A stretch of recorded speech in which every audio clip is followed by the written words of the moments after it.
They're this way. probably old, but Some of my videos have got over 1,000 filtered comments. that's awful. And you only have to open some of the filtered comments to see how vile some of them are. I used to go through them. I've stopped doing it. I wouldn't bother. You're trying to save yourself for a reason, right? Yeah. So I wouldn't bother. The reason I've stopped doing it is because I realised that, like you just said, that's what the filter's there for. Yeah. So I don't have to see them. But there was a time when I went through them and I thought, but the filter is catching genuine comments and I want to find those. It does that in live sometimes. I'm seeing all of the horrible ones and it was doing me more harm than good. Absolutely. You've just got to think, it sounds really awful because it does it on live sometimes. Someone will just say, how's your dog? And it'll hide it. Or how's your husband? And it'll hide it. It's really weird. Yeah. But I always just think, yeah, okay, maybe we'll pick up the odd stray that it shouldn't. But genuine I followers. get it every evening. Every evening I get people saying, my comments haven't been, my comments are being ignored or whatever. And I'm like, I haven't seen a comment from you. But that's why I quite liked the idea of trying a platform that was more suited to older people.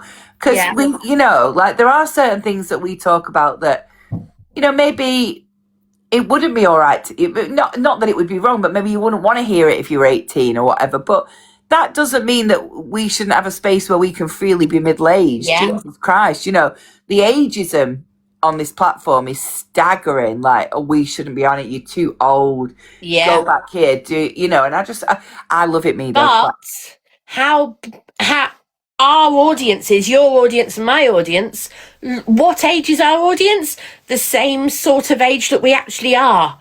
So it's not just a platform for the younger people. Because we've got viewers who are the same ages as us and older. But do you constantly get that as well then about your age? Quite often, yeah. I get it all the time, and I think to myself, well, what are you supposed to stop existing at 35? Like, are you not allowed to carry on living after that? It makes me laugh. Like someone will sit there and go, it seems to me 35 is the age that they're comfortable listening to you. You're cool at that age, but 36 and onwards, it's too old. Yeah. But I think that personally speaking, the best, most interesting people I know have lived a bit, and the funniest and most charming people I know, they've lived a bit, and they've got experience to share, and they're worth listening to. If you just stop looking at how they look all the time, because that's all I get all the time. And don't assume things about them. Ask. Yeah. Because the number of people, now I know I've told you some of this, but the number of people who assume I've never worked. Oh, I get that. The number of people who assume I've never paid into the system, I've never had a job, the number of people who don't know my full history. They don't know that I worked myself to illness. But this is what I'm saying. Let them think. Why do you care? I care because I want people to know the truth. Oh, see, I don't have that sense of injustice. A woman left a comment on Alfie's Facebook the other day about me, and I said she talked like she knew me, but it was so wrong what she said. And I put, don't let facts get in the way of a good story, will you, love? You keep telling that, someone will buy it. I'm not bothered. The number of people who say things about me as if they're true, and more than half of what they're saying is a complete lie. Of course it is. I don't know you. People believe them. But like what Lou was saying before, if they believe it, then it was never going to take much to turn them off us. And good thing we're finding out that that's easily done for them before we confide in them with something serious. You know what I mean? Mm-hmm. I think you'd love Meta. I think you really would. I think that you'd have a couple of benefits on Meta. Let me just get some pain meds. I know you can relate to that. Let me get yeah. I took some before I came live, so I'm all right at the moment. Yeah, I'm out. Are you on the good stuff? Well, I'll tell you in a minute, because so it's quite funny, but it's not. So I'm on tramadol at the moment. So I have the really good stuff. Careful with what you show. I have the really good stuff, but I don't take it because I'm living on my own now. So Does it begin with an M? it does, and I can't take it. I took it the second night I was home with Alfie, and it knocked me out I that was much. going to say, did it knock you for Yeah, sick? and I just thought, do you know what? On my own, respiratory arrest, no. So I'm sticking. I'm sticking with tramadol because I feel Oh, like you're on tramadol as well. yeah, they've given me tramadol. So I can handle that. Yeah. Are you on 50s? I am on 50s. Yeah, so One I or take two? two every Yeah. 4 to Same as 6 hours. yeah, Yeah, same as me. they're all right. They take the edge off. Oh yeah. I mean, for me, tramadol is my I'm desperate. I live on paracetamol. Oh dear. Yeah, I live on paracetamol. I mean, literally a day doesn't go by when I don't take paracetamol to some You've got degree. chronic pain though, ain't you? So you'll need Yes. something Yeah. constantly running. Um, Yeah. So wonder drug paracetamol, you know. it is, but I don't reach for the tramadol priority because No. tramadol long term is addictive. Well, I'm And only on it long post term, surgery, aren't I? So yeah, it's and different for me. long term tramadol, the more you take it, the less it works. Long term. That Excuse yeah. me, Claire. Thank you very much. Annette! The first time you did that to me on live stream, I was like, "What the fuck is going on?" I quack for the goose. The duck's gone, so I quack for the goose. We have yes, I'm in the UK for Thank quite you, a while. So yeah, I what was I telling you before? Oh yeah, so Facebook. So you've got a couple of options when it comes to community on there, which I really like, and I'll tell I've you not. what. Rather than go into it now, why don't we have a chat privately and you can tell me all about it? Sounds good because there's about 4 or 5 ways that you would do extremely well on there. Okay, I will listen to you. Because he's left me for cats and a dog. That's why. Sorry. Oh, where's your husband? Left me for 3 cats and a dog.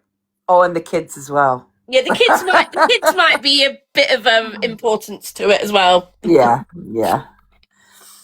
So that yeah, but I'm fine. But I'm my mate. She's lived on her own for I don't even know. And she texted me last night and she went, "How are you finding it then?" I went, "Mate, I'm not cut out for this life at all. This is not as fun as Sex in the City make it look. Sex in the City make it look really good. Like she had no problems living on her own, did she? Good old Carrie. She was quite I've happy. never watched it, so I honestly can't tell you. She made it look amazing. She sat there writing. I tried to write. I've got all these horrific, anxious thoughts. You know, like what if I do an Elvis? No one's thought about that, have they? But I have 5 times. It's terrible. It's actually terrible. But the thing is, Mel, you have got people checking on you, haven't you? Well, yes, of course. You've got people phoning you. Yeah, but it's not the same. I know it's not the same, but think how many people do live like this every single day. I have been. I have. I'm one of them. Yeah, but it's so much braver than you think, you know. It's a lot braver than you think. It's just normal life for me. Do you like, but then again, do you like the quiet? Yes, I'd lie if I said no, but I'm assuming you've heard that I'm autistic. I hadn't heard. Can I be Right. honest? Yeah. I'd sort of gathered. Oh, had you? Well, my son's got autism. Well, I hadn't. It's like other people have. Other people assumed I knew. And it's like, I'm the last to find out. Okay, so confession then. I thought you knew that I knew because when we first ever did a live stream and I went on your defence, one of the things that I said in your defence was, Jesus Christ, if you're attacking this woman when it's so obvious that she's neurodivergent, there's something wrong with you. I assumed I didn't hear that. Or if I did, it went over my head. That's because you've got autism. I tease my son about it all the time. I can't make it safe for you. Literally, I mean, I do not know yet whether I've got ADHD. but my autism diagnosis came through while I was at Disney. Oh, I wow. was sat. If you look through my videos, there's a video that says, "Here I am sat, and I've just found out." I was sat at Cinderella's castle. Sorry, Sleeping Beauty's castle. I was sat in the area just under the castle where there is a courtyard, and it's where Cinderella's carriage is, just under the dome, under the castle. There's a restaurant and it's Cinderella themed. And I was in the courtyard having a cocktail, my only cocktail I had on the whole holiday, and just relaxing. And I read my emails, and it had come through about half an hour before. And it was How do you feel about it? a 60 odd page document with the basic headline of Annette is autistic. Yeah. Now, It's my feelings on it, yeah. my feeling on it is it answers a lot of things. It gives me a lot of explanation as to why I do a lot of things, why I've done a lot of things in my life. And also, it makes a lot of things make more sense now than I've ever seen in the past. Do you know what? It's late and I'm going to throw myself out there. I was diagnosed autistic and ADHD when I was 33. Really? Yeah. I And didn't know that. no one really knows this. Okay. I went to the doctors thinking, I thought I had some sort of mental health disorder that was not that. But I'd struggled my whole life with certain things, and it was getting to a point that it was affecting my ability to be an adult. And I had kids by this point, so I was really worried about that. So I went, and I think they assessed very differently back then, because I remember my assessment took weeks. It took weeks. And I kept going and doing various things. And then this guy just basically sat me down one day and he said, "Okay, do you know what autism is?" And I had,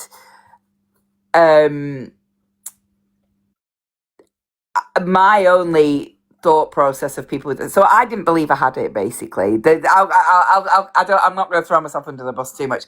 I just believed I didn't have it and that it was wrong, because my idea of autism was the non-verbal. Yeah. That was my idea of autism. But I think that's our generation, that. So when he was telling me this, I remember sitting there and going, "That's bullshit. I haven't got that. I haven't got that." So, and then he said I had ADHD. Now, when I looked into that, again, my idea of ADHD was not how the world sees it now. Was your idea of ADHD the naughty boy monkey around? That was mine. It was. Because I have a family member who is has ADHD. Who, when they emigrated to America, he was put on Ritalin and is now, and that was 30 years ago, and is now a million times better. Yeah. Well, I didn't actually get diagnosed ADHD. I got diagnosed ADD, which pissed it. And now I'm older, I laugh at that and go, "Why couldn't I got the H? I'd be a lot thinner." Do you know what I mean? It's it's not fair. So I got diagnosed at 33, and I just, all they did for me, no exaggeration, is they sent me to a cognitive behavioural therapist to help me develop coping strategies, and they put me on Prozac. That's literally what they did. So I was like, all right. Anyway, I didn't get on with the Prozac. I didn't like it so much, and so I didn't take it for very long, and I just sort of got on with my life, really. And I never acknowledged my diagnosis ever again until my son got diagnosed. Now, Riley has a very different type of autism to me. He has what I refer to as, look, autism's not good on anybody. It just isn't. It makes life hard. It does. Yeah. But the delays that kid has got, it's killed me. Kane, why don't you just fuck off out of here? Yeah, Kane, we're not being polite. Just go away. So Riley was delayed in so many areas. It destroyed me. I just felt like the worst mother. And then the worst thing was, we went and saw this specialist. I paid for him to go and see this private doctor because I wanted some help. I didn't know how to help him. and they go through family history, don't they, and all that sort of stuff. So they're going through all family history, and she broke my heart, but she made me feel better. She said, "You have it." And I said that. Well, they say that I have it, and she went, "No, I'm not asking. You have it. Yeah, I've seen your whiz test. You have it." And I was like, "Okay." And she said, "But the thing is," she said, "in some ways, you're the perfect mother for him because you have it." So she said, "So you've brought these children up in a household where artistic things and creativity, it's to be celebrated. You live in that world. That's where your son lives. That's why you communicate well with your son. That's why you're well connected. He's not closed off from you, because there's no side to that boy that you haven't embraced." And she said, "The thing you're panicking about is the bit that your brain won't let you understand." She said, "Your autism has helped you with your writing because it makes me hyper focus, and I'm good at it. It benefits me. I live in my own world, and imagination is an important part of my job, so it works for me." Yeah. She said, "So it wasn't a hindrance to you, it was a help." She said, "But with your son, we're looking at something different because he's not a writer, and he does need to learn how to make this work for him, and that's what scares you." And it terrified me, because I thought, I genuinely don't know how to help you through this, kid, because I remember Alfie saying to Riley because he was really upset when he got diagnosed, and Alfie said to him, "Well, your mum's got it though, kid." And he's like, "Really?" And I was still embarrassed, and I went, "Yeah, I'm really sorry about this," because you sort of think, I've done this, do you know what I mean? But he's like, but you work." I said, "Yeah, but," I said, it kind of. Do you know do you know where I really struggle? This is when I told you I'm a shit streamer. Yeah. That's why I can't do it. Yeah. I need the bounce. I can't do it without. I struggle, and this is me being so honest.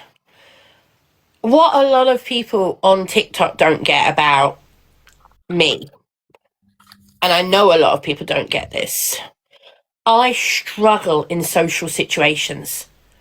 When it's one or two people, I'm all right. Any group interaction, I've always struggled with. Yes, I do, Ree.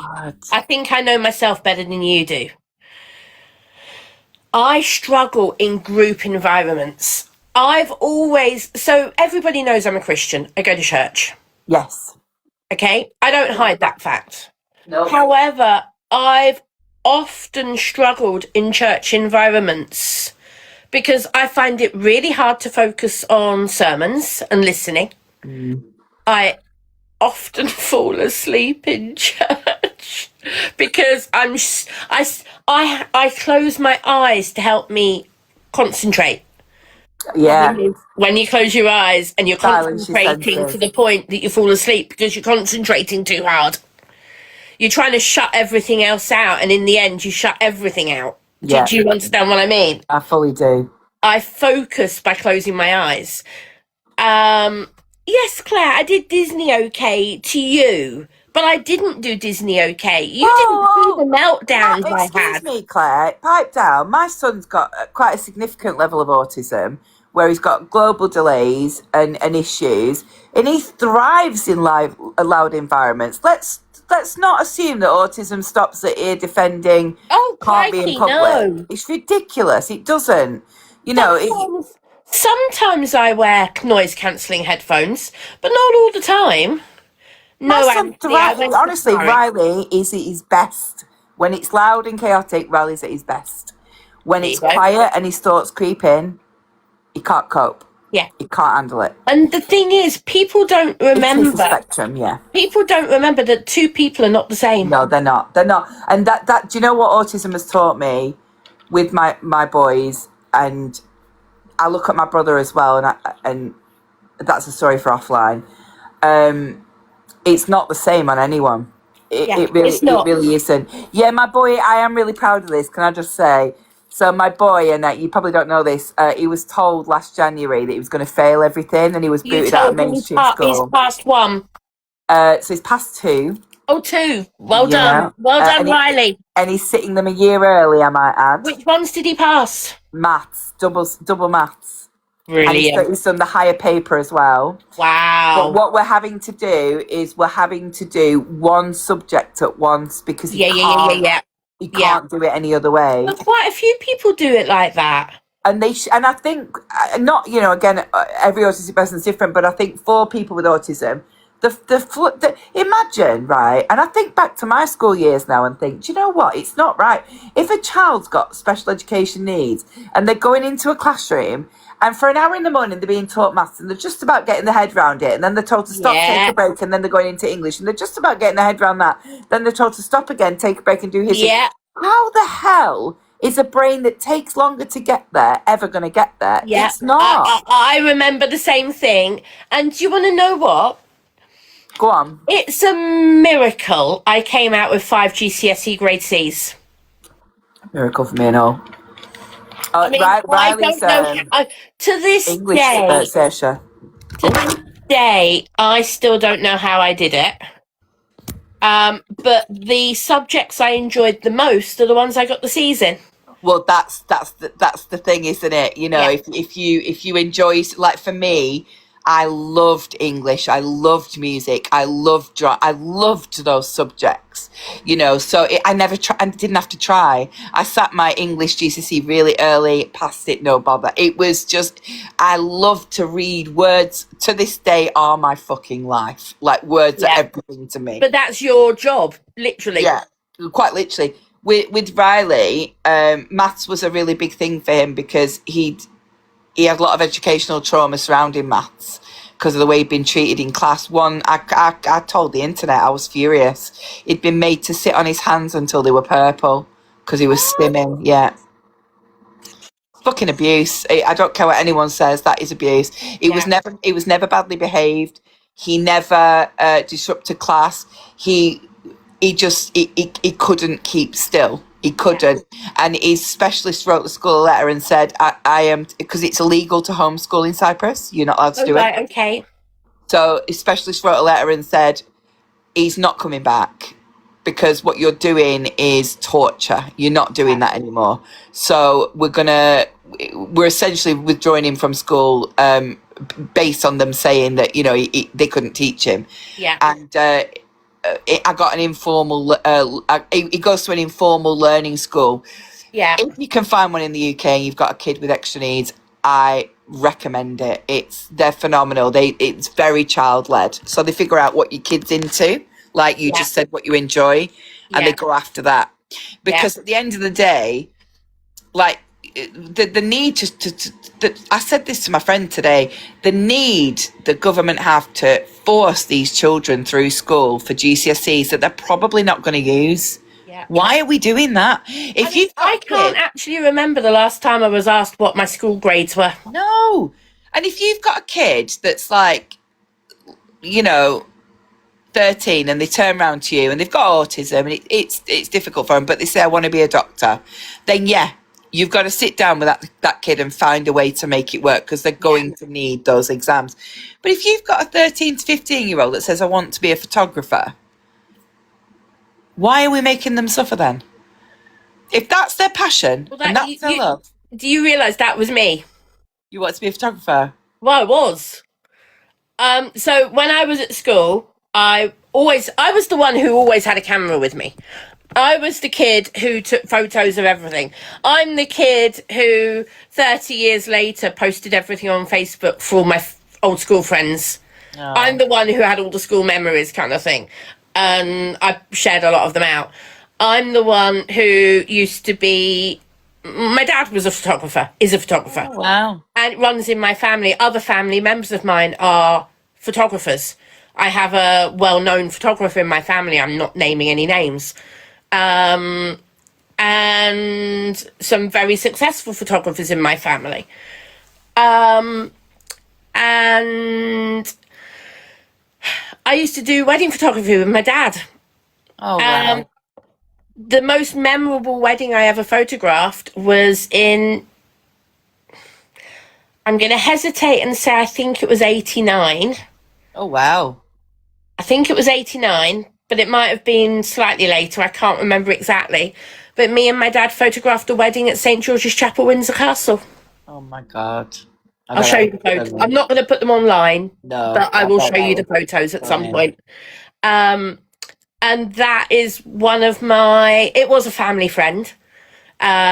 You still do it And now, though, when you're out and about and you travels? Do you I'm never photograph? happier than when I've got a camera in my hand. Oh, my And God. the number of people I took photos for, Photography. the number of people I took photos for at Disney, I'd see couple. This people didn't see this on my live stream because I didn't do it when I was live. But literally, the number of people I took photos for at Disney, where I saw couples, I saw one lovely couple of ladies desperately trying to take a selfie of themselves out in Arundel. Early one morning, Wow. it was the morning I was there early, and they were there early, and they were desperately trying to take a selfie with Arundel in the back. And I just said, "Ladies, can I do it for you?" I So just want to I just acknowledge this comment. Pickles, I think that's fantastic, and more universities should be like that. And I I didn't think see it. Sorry. any school, Donna and Dill Pickle, any school that is still allowing that barbaric treatment to Is wrong. children does Yeah, not deserve to be attended at all, even yeah, by neurotypical kids, because hell, if they're doing that to vulnerable kids, what the hell are they doing to kids that can fight back? Do you know what I mean? yeah, It's like there's no excuse for it. Educational trauma is a real thing, and I will die on that hill for the rest yeah. of my life. But my Riley, the reason I said photography is that his passion is photography and sport.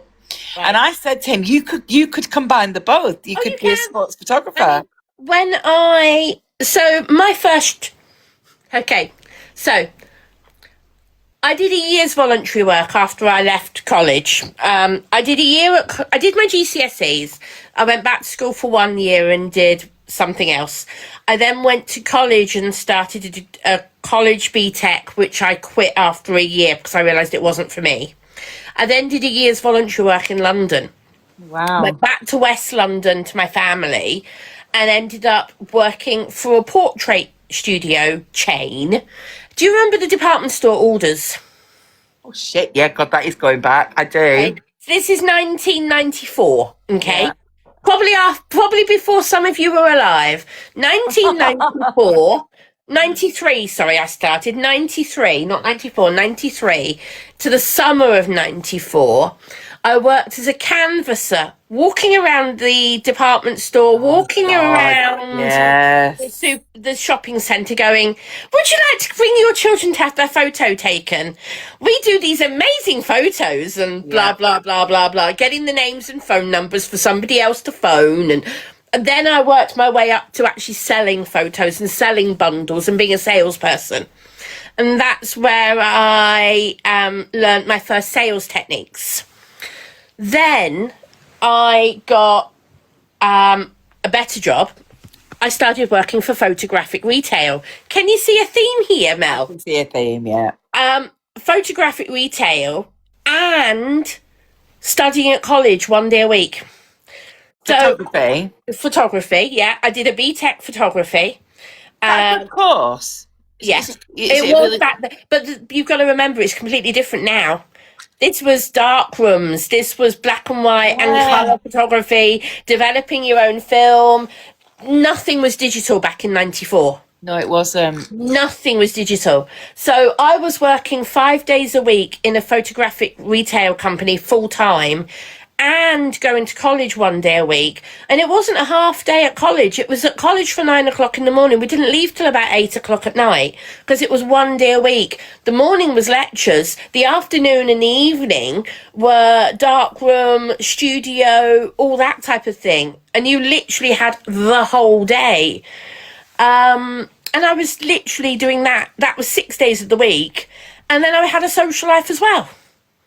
Jesus Christ. Yeah, it's a lot So in it. now, do you understand why I ran myself into the ground? Yeah. Yeah, I do. And people don't realise that about me. I carried on like that for 3 years and then was quite badly ill when I was about 21, 22. I had a viral infection when I was 21. I was I'll off do work it. for 3 months. And then I never fully recovered, and that's where the ME came from. Yeah, that'll do it. A good viral Um, infection will exactly. people. Did you ever watch that documentary on Emmy? Which one? Oh my god! I'll tell you something. There are several.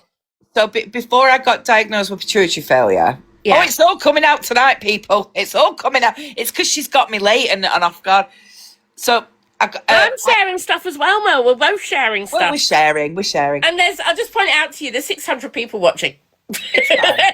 So, yeah, before I got diagnosed with the pituitary failure, I was going for all these tests, right? Having all these tests done. Yeah. And I'd had some sort of an issue. They didn't know what it was. Now we know it was an adrenal crisis, but we didn't know what it was. So I'd been admitted into hospital, and they were like filling me with fluids. And my mum, she worked in trauma 36 years. She's an extremely clever lady, very medically minded. She came to A&E, and the doctor went, "Do you know? I think she's got ME." And my mum went, "Not with numbers like that, she hasn't. No." And he said, "Well, yeah, but she's describing a lot of ME symptoms." And my mum said, "Yeah, but ME symptoms, they mirror so many different things. How can you not know that? You know?" Yeah. So anyway, I mean, the number of tests I had for things most people won't have ever heard of. it's true. Have you heard of MG? Do you know what MG is? I have heard of MG. Yeah. But so anyway, I got diagnosed with a 1 in a million disease, pituitary failure. But they were absolutely convinced it was ME. Now, I'd have died if they'd have stuck with that. Within a week, I'd have been gone. But anyway, I was curious about ME because I'd never really heard much of it before. And it had been talked about a lot for over a few days. And so this documentary came out and I watched it. And I wouldn't ordinarily... You remember? It was the one where it was really interesting, really interesting. It was the one where they went round the world talking to virologists and immunologists. Oh, I don't know if I've seen that one. It was really good. So it started off... How long ago are you talking? I mean, I've been diagnosed 13 years. No, it's longer than that. I was diagnosed at 30. 16 years. 16 years. So maybe about 15 years ago. But it was on Channel 4. And basically it started off with UK doctors saying, we don't know what it is. Yeah. We don't know what it is. And then a UK doctor went, but there's no test for it. And we can't, it's done on a rule out basis. And we can't see it. Yeah. Well, it's not true, isn't that? It's not true now. Have you heard about the latest developments? No. So, do you know what mitochondria are? Oh my God, do they think it's a mitochondria? They never do. Yeah, they do. It's now being looked at that there's a... Now, I'm not going to get it 100% right, so please don't shoot me for getting it wrong. My understanding is they think there's part of the mitochondria that's damaged, and that leads to the mitochondria not working properly, which means your blood doesn't take enough oxygen around the whole body. That would make sense for the fatigue and it's something along those lines. I'm no scientist. I don't understand this type of thing. I will have a look at that because that's really interesting. Because this immunologist, he said, "Oh, shut up, sweet William. Nothing sweet about you, mate. Very sour, William. That's what we should call you." This immunologist, they went to America and met with a few there. And they were saying, no, we can see it, but we don't know what it is that we're looking at exactly. And they were like, there is a difference in their blood. There is. But it's subtle, and we don't know what it means. And then, oh my God, they met this girl. It was fucking awful. She was about 12, 13. She'd had it since childhood. They could trace the trigger to a strep infection that she got. Yeah, a virus. Yeah. Never recovered from it. She died in it. Yeah, I've heard stories. Yeah, you know, and honestly, it was like the immunologist that worked on her said, we've got to start." I'm going to stop for a second.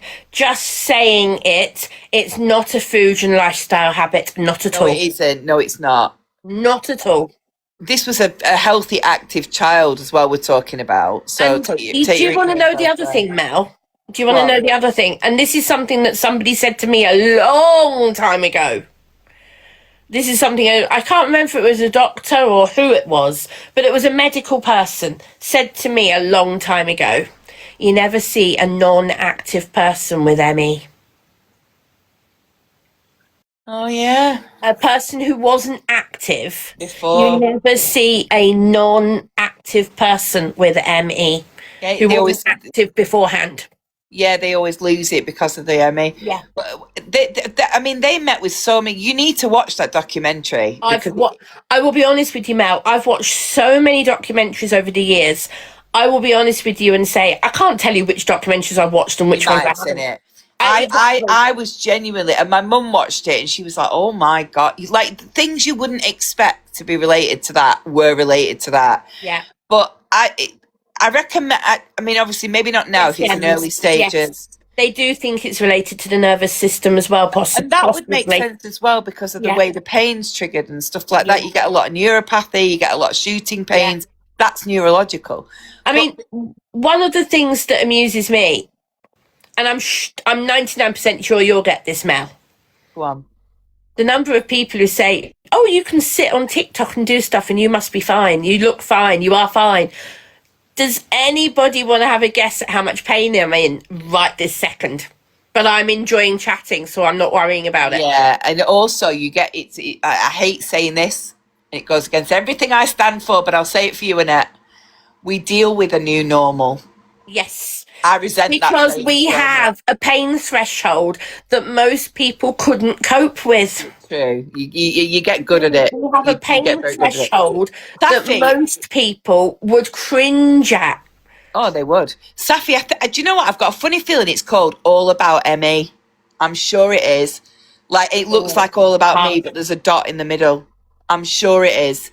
And it was Could be. Channel 4 many years ago, and it was genuinely really interesting. I watched one on fibromyalgia too, but that was a little bit more complicated because they couldn't see anything, and that was really difficult then.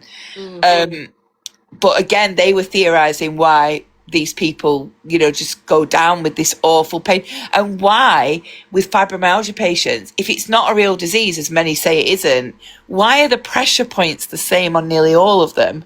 If it was psychosomatic, there's no way patients that have never met each other or talked to each other would have the identical pain placement that they test for it with. I'm going to say I agree with Lisa there. People say that to me. I say, if you see me, I'm having a good day. If you don't see me, I'm not.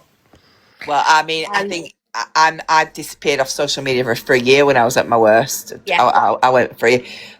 I made a video once about this because obviously my favourite comments are my nan's dog had heart failure and it couldn't even walk. My nan's dog. Are you comparing me to a fucking dog? What? Well, you are a bitch, Mel. Well, I am. Yeah, it's true. I won't deny it. Sorry. But it's like it's true. But menopause made me this way. Leave me alone. I was like, so what are you talking about? Your nan's dog had it and couldn't walk. I can walk, so what? I don't have it. No, you've not got it. No. Right, all right, mate. I'm imagining it all. But then I made a video about it and I said, do you know what really annoys me in this country? And it is really prolific in the UK, is this. If you claim a disability benefit, you're lazy and you're not trying hard enough. I get accused of it every day, Mel. But you don't claim the disability benefit. You get your PIP, but you don't claim the other one. And you try to earn extra income, so you're faking it. How do you win that? Where is you? Do you know what I mean? I know that I've done everything 100% correct. Yeah. DWP know I've done everything 100% correct. And you know what? The people who say they're reporting, apparently, I'll tell you this, Mel, apparently there's a Facebook page about me. I haven't gone looking for it and I'm not going to go looking for it. But apparently there's a Facebook page about me and they were trying to get people to mass report me to the DWP. It doesn't work. So when I moved to Cyprus, someone reported me to the DWP. Which I found hilarious because I never claimed benefits. I always keep people guessing. I claimed PIP when I was diagnosed. Mhm. Shamelessly claimed PIP. Shamelessly. But if Took not every being funny, penny. Mel, but if you're entitled to it, why shouldn't you claim it? Honestly, and I honestly, and I remember I didn't have to have a PIP assessment, and that really pissed a lot of people off because certain diagnoses don't need to have one. Including heart conditions. Heart failure doesn't need to have one. Yeah. As long as you've got a recognised cardiologist to say how bad it is, Yeah. you don't have to have an assessment. Because heart failure, it looks different every day. Some Yeah. people are constantly congested with it. Other people like me are really well managed and have bad days and really good days. And touch wood, thank God I have a lot more good than bad. So an assessment You still get. I genuinely don't know. If you don't want to answer this, that's fine. But go for it. Living in Cyprus, but you are a UK taxpayer. Do you still get? I'm a UK taxpayer. No. So you can't claim PIP when you live out of the UK or Right. when you are out of the UK. Well, actually, I think it's changed. When I moved, it was 90 days. You couldn't have it. Yeah. But I think it's changed to a month now. If you're out of the country, I think it's changed, but I wasn't sure if under old rules you could still claim no, it. you can't. That's why I was really surprised. There was a creator on here that lived in another country who said she was getting it, and I was like, well, I don't think you are because you can't. I mean, I've always done things by the book because I'm too scared of prison. So before I left, I rang them and said I'm moving. I did it with them. I even did it with CSA because even though I've got children, CSA? child maintenance. Oh right, okay, sorry. They can't claim it on your behalf if you are in another country. It's so weird. So I kissed goodbye to that as well. But to be honest with you, I took PIP on principle. I'm not even going to lie about it.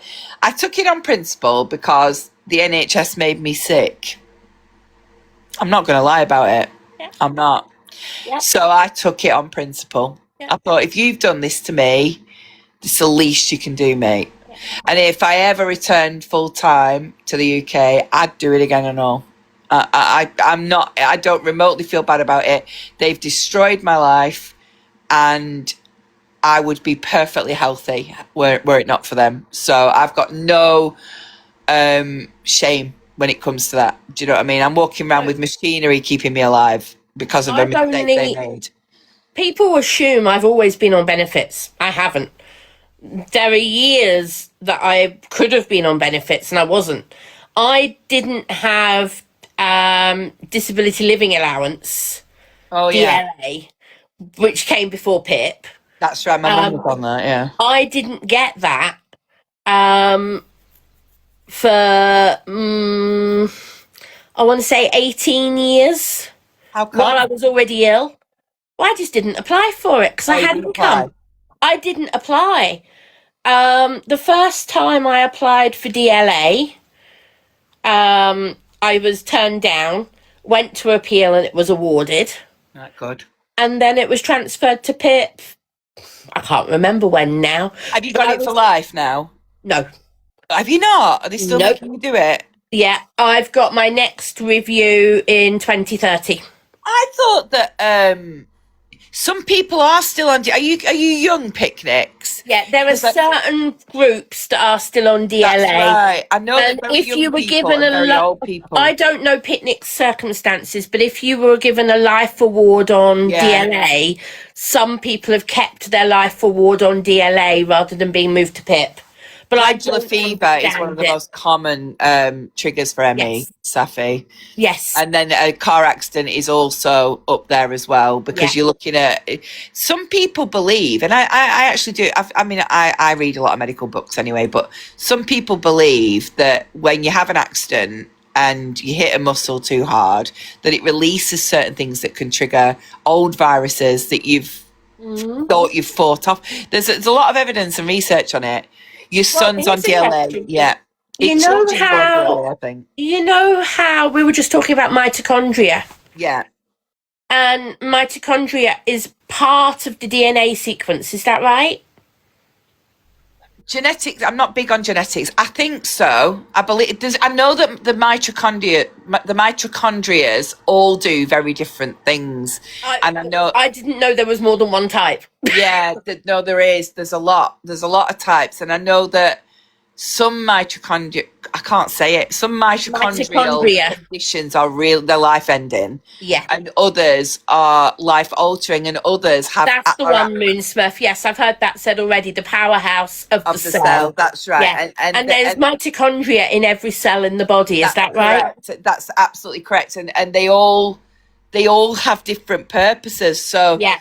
it depending on what and I know there was a girl that used to do a lot of awareness on mitochondrial diseases, because it's a real, it's like endocrinology. There's no exact science. It's really complex. And the first time I heard the word mitochondria, I was at a Oxford University lecture being done by Dr. Charles Shepherd of the ME Association back in 2013. Me and my parents went to this lecture that was being done by Dr. Charles Shepherd at Oxford, and that's the first time we ever heard about mitochondria. Sorry, my dad had ME as well.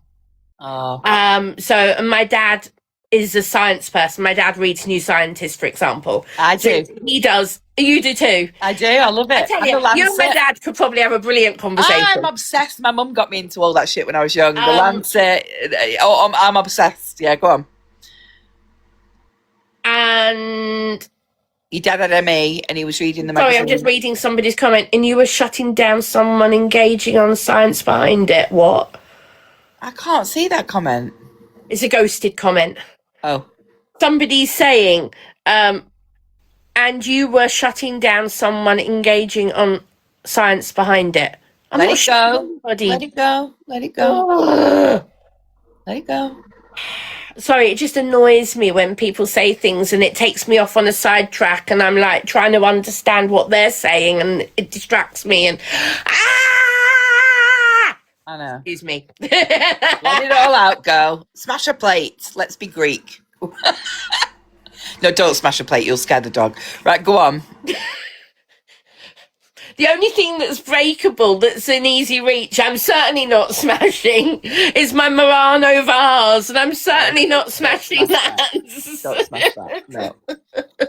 Science is interesting, Cozy Corner. It's fascinating. It's fascinating, yes. It really, I've always enjoyed it, and the human body is a walking miracle. It is. It really is.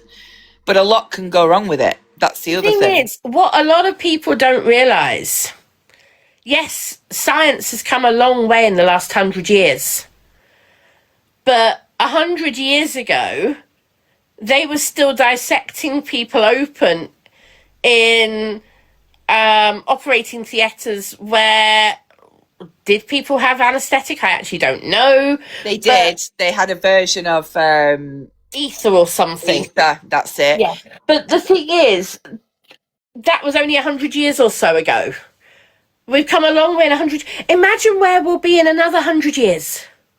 I've often thought about that. You think about it. I mean, I'm 46, so 100 years ago, when my gran would have been quite a young girl, and she would have got a bad headache, like a migraine, it would have been absolutely realistic for a doctor to suggest doing burr holes in her head. Yeah, or to with no evidence that she needs it. Them, let blood. Yeah, that's the burr hole. Yeah, to bleed the head. Is that what that means? Sorry, I didn't know that. Sorry, I don't. I've never heard that name before. And we now know that's mental. Yes. Right? That's absolutely insane. But they did it willingly. But look at other things as well. When you had your appendix out when we were kids, you were in hospital for 6 weeks. You were 6 weeks. You were in hospital. Kids today are in overnight and they're out. 6 weeks recovery it was. I heard 2 weeks. Well, I remember friends having it in 2 weeks. But I've still got my appendix. Oh no, I've not got mine. When you had a baby, even when my firstborn was born, you were in hospital for a week. Now you leave the same day. I mean, there is a lot of evolution. Some of it's good, some of it's not so good. They rush you to get better now, which is not great. It's because the NHS is so overstretched. In it just. but like interesting stuff. Like I remember, I think I've told you this. I might have told you this. Maybe I haven't. But I saw a cardiac specialist about 7 years ago, right? And a really good guy. He's Yeah. the kind of guy you want looking after you if you've something wrong with you, because he's just a bit weird, but in the right way. Do you Yeah. know what I mean? Yeah. And also, he speaks to you like a person, not Yeah. a patient. And Yeah. I went to see him, and I was having one of me meant to be moments about everything that's going on. I'm like, oh my God, I've got kids. This can't be happening. Do you know what I mean? And he said to me, do you know what? He said 10 years ago, you'd be dead. You'd have died from this. We Yeah. didn't even have medication to treat that Yeah. sort of problem. He said, but you're not dead. You're still here. He said, imagine where we're going to be in 10 years from now. He said, I have strong feelings that we're going to be able to do some really weird sci-fi shit on your heart that will mean you'll get longer. Because obviously I'd been turned down, hadn't I, for a transplant. And I was like, oh my God, this is like, And I saw him about 5 years later. And by this point, they'd introduced a diabetic treatment called dapagliflozin. Any diabetics thing, you might be on that. They'd accidentally discovered that it was really good for heart failure by giving it to people with diabetes. So they put me on that, and it stopped my hospital admissions almost overnight. Great. Yeah. Then they put me on bumetanide, which again was a drug they discovered didn't just treat fluid in your legs, it treated it around the heart. Okay. So they whacked you on that. And that reduced my admissions even further, like touch wood, barely have them now. And then I've been offered 3 trials that I wasn't suitable for, but the fact is they were coming, And recently a lady reached out to me and on Facebook. She's an Australian doctor, and she said, are you aware of the patch we're developing? Are you aware of it? And I'm like, oh no, tell me. And it's a stem cell patch that they're currently trialing in animals, which is regenerating cardiac tissue, first of its kind, never been done before. And they're saying it's not a complete cure, but it would take people out of danger zones. So they'd still have heart failure, but nowhere near as bad. They'd live. And all they've got to do right now is find the placement for it. And that doctor, Dr. Largy was called, he was absolutely right. Where will we be in 10 years? So even in 10 years time from now, what will we have discovered? Do you know what I mean? I mean, it's exciting. My focus is ME. Of course, absolutely. And I look at how far they've come since I was diagnosed. But not only that, my dad was diagnosed back in the early 80s when it was yuppie flu. Yuppie flu. I was just about to say, I remember it was poo-pooed. Do you remember the red top newspapers wrote about it? I remember that. I do too. Vividly. And my dad was diagnosed by a British Airways doctor when he worked at the airport. My dad had a very stressful job, and my dad never stopped. My God. And that's how he was diagnosed. My dad's got, I'm not going to go into my dad's private health matters, but my dad's got a lot of other health problems. But yeah, that's how my dad was diagnosed with ME. Back in the 80s. And so I've always had a background knowledge of ME. Never dreamt I'd go down with it. But comparing to what my dad started off in the early 80s and what the history I know of to now, wow. I think Miss Tokyo, MS Tokyo, you're right, and you are right. They are behind in the UK on a lot of things that are pioneering in the rest of the world. I won't disagree with that statement yet. But every country, and it's really true, is this, every country has it, so it becomes almost like a centre of excellence for certain things. Like, for example, Switzerland is hearts. They're exceptional there. They try all sorts of weird shit. Followed by the #1 place in the world to get a heart transplant, which is India. Did you know that? You'll have a better outcome if you have it done in India than anywhere else in the world. Yeah, they do so many. They're so good at it. Wow, okay. You got America. They pioneer a lot with cancers and things like that. They're quite good. And again, I think France are pretty good. The UK, I believe, its area of speciality is hepatic stuff. Now, don't quote me. It's liver stuff. Okay. don't. I'm sure someone told me that a few years ago that if it's a liver related issue, the UK has a lot of research going on for that. Okay. I don't like to get into conspiracy theories or anything like that because I think everyone's got their opinion on it. I don't really like to fuel or put out fires with stuff like that. The truth is, Nadia, I don't know. Can I I answer? don't know. Can I answer Cozy Bay? Yeah. Not Cozy Bay, Cozy Corner. Sorry. You're asking, is ME genetic? The honest answer is nobody knows for sure. No. However, with a lot of the cell research that's going on and the mitochondria and all that type of thing, one thing that keeps coming up is the fact that there are a lot of families out there with what could be hereditary genetic weakness.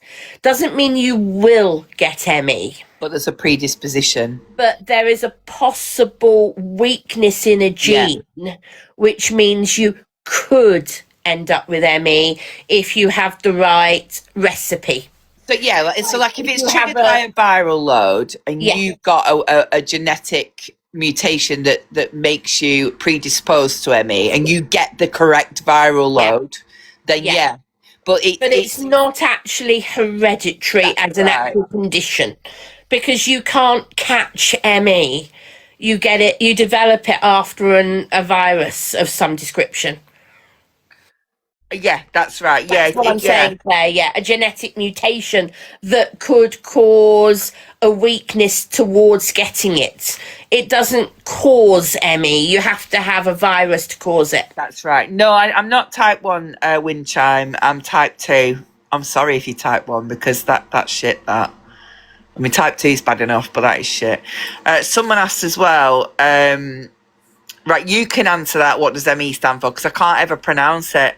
Myalgic encephalomyelitis. I can never say it myalgic. 100% right, and I can't say it 100%. I can never say the E word, never. And if you want more information, you can look up the ME Association in the UK. Yeah. Someone said, but how are people still expected to cope with pain? And I agree with that. I mean, it's really difficult, isn't it? Because I'll tell you something, right? I've been someone that's had to really rely on pain meds, and I'm talking about serious pain meds. Like, I don't know what I'm allowed to say. Spell it. FENTANYL. Say that again. FENTANYL. Oh, I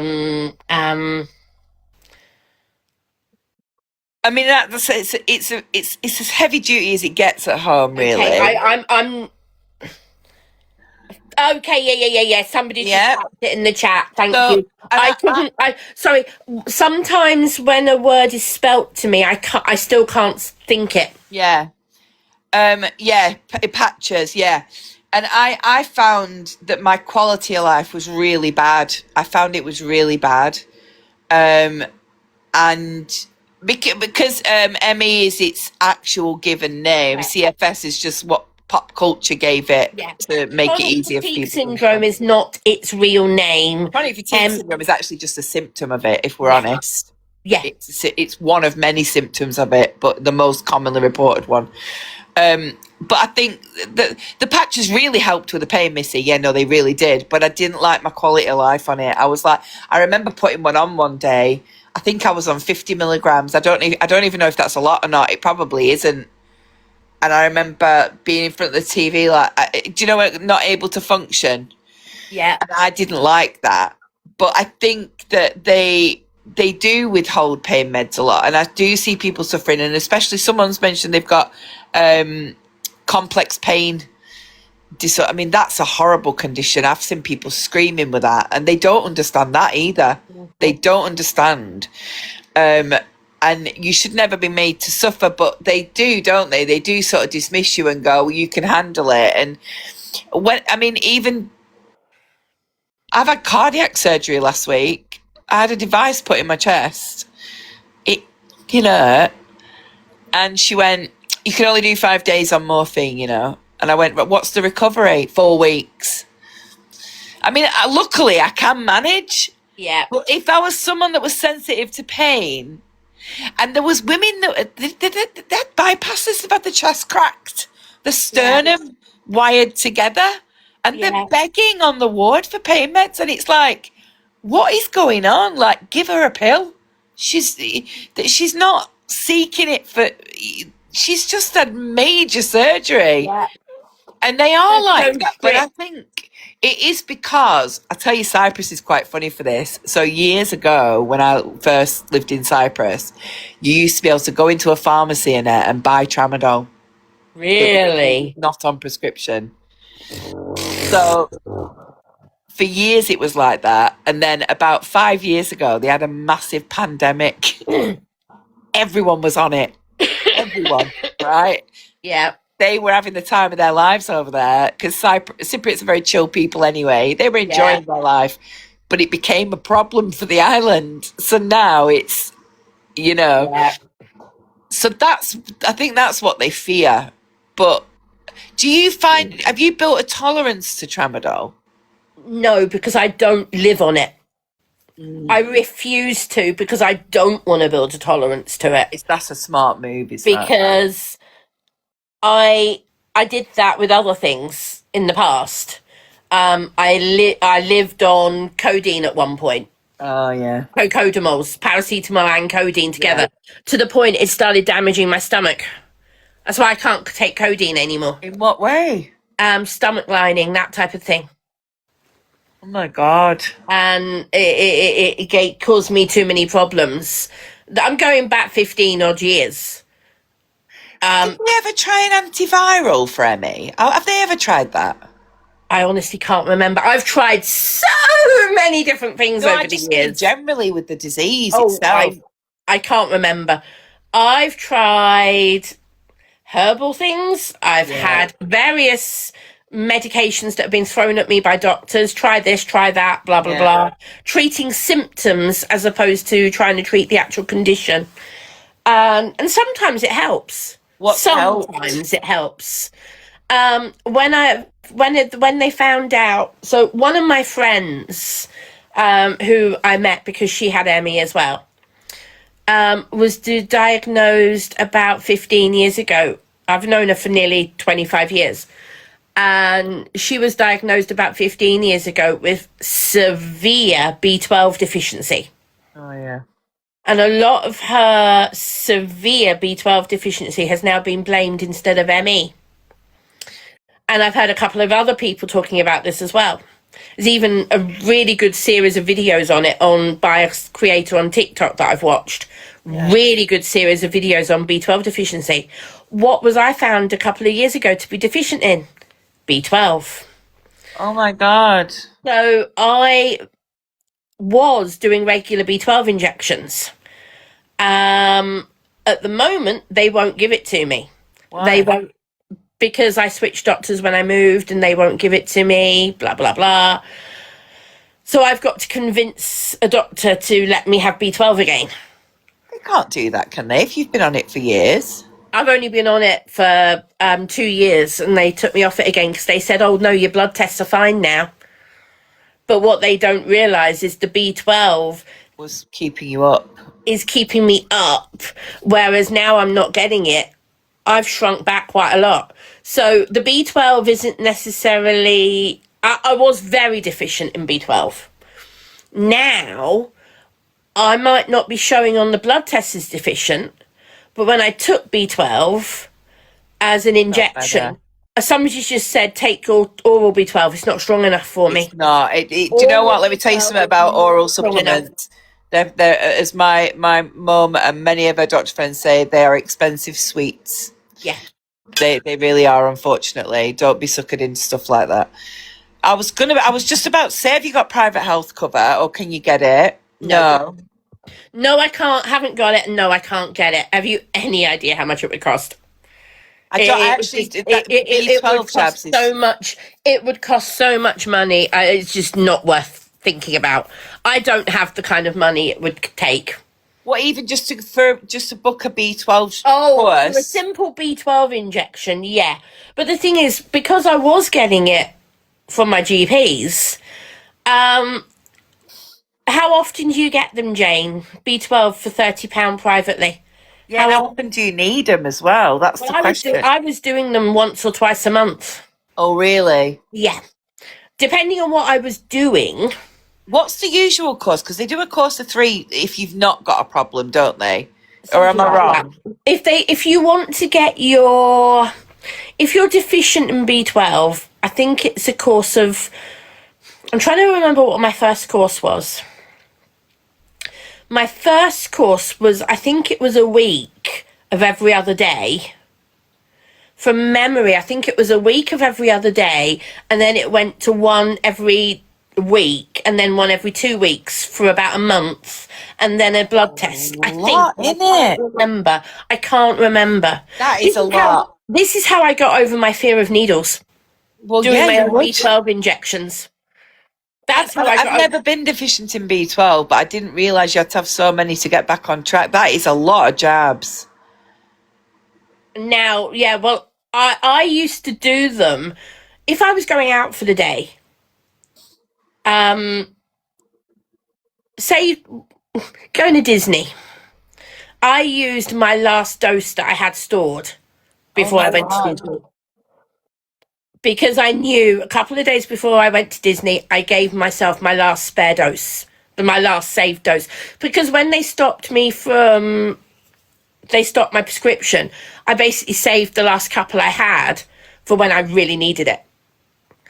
So I'm really shocked by this. So when you have B12, I must admit, I don't know a whole lot about B12. It gives me a pick me up. There's no other way to explain except to pick me up. No. So if I was going for a day out and I knew I was going to need a pick me up, I'd take it 2 days before. Can anyone have it? Is anyone allowed to take it? I'm not going to answer that because I don't know. So it genuinely gives you more energy? It gives me more energy because I'm deficient in it.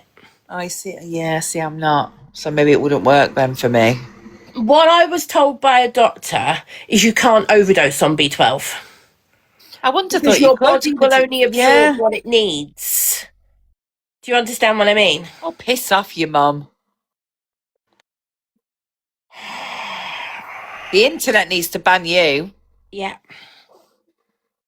There you go, Ellie. Okay. Yeah, that's what I was thinking, you know. If with your problems, Mel, I'd say double check with your doctors first. Well, I'm sick of going to him. He says no to everything. I've been begging for weight loss jabs. That's. Do you know what though? It makes sense if you've got some sort of an issue in your blood, not being able to carry oxygen rich cells around your body effectively. Yeah. Then it would make sense there would be other imbalances in there as well. It would that it's logical if you think it's known.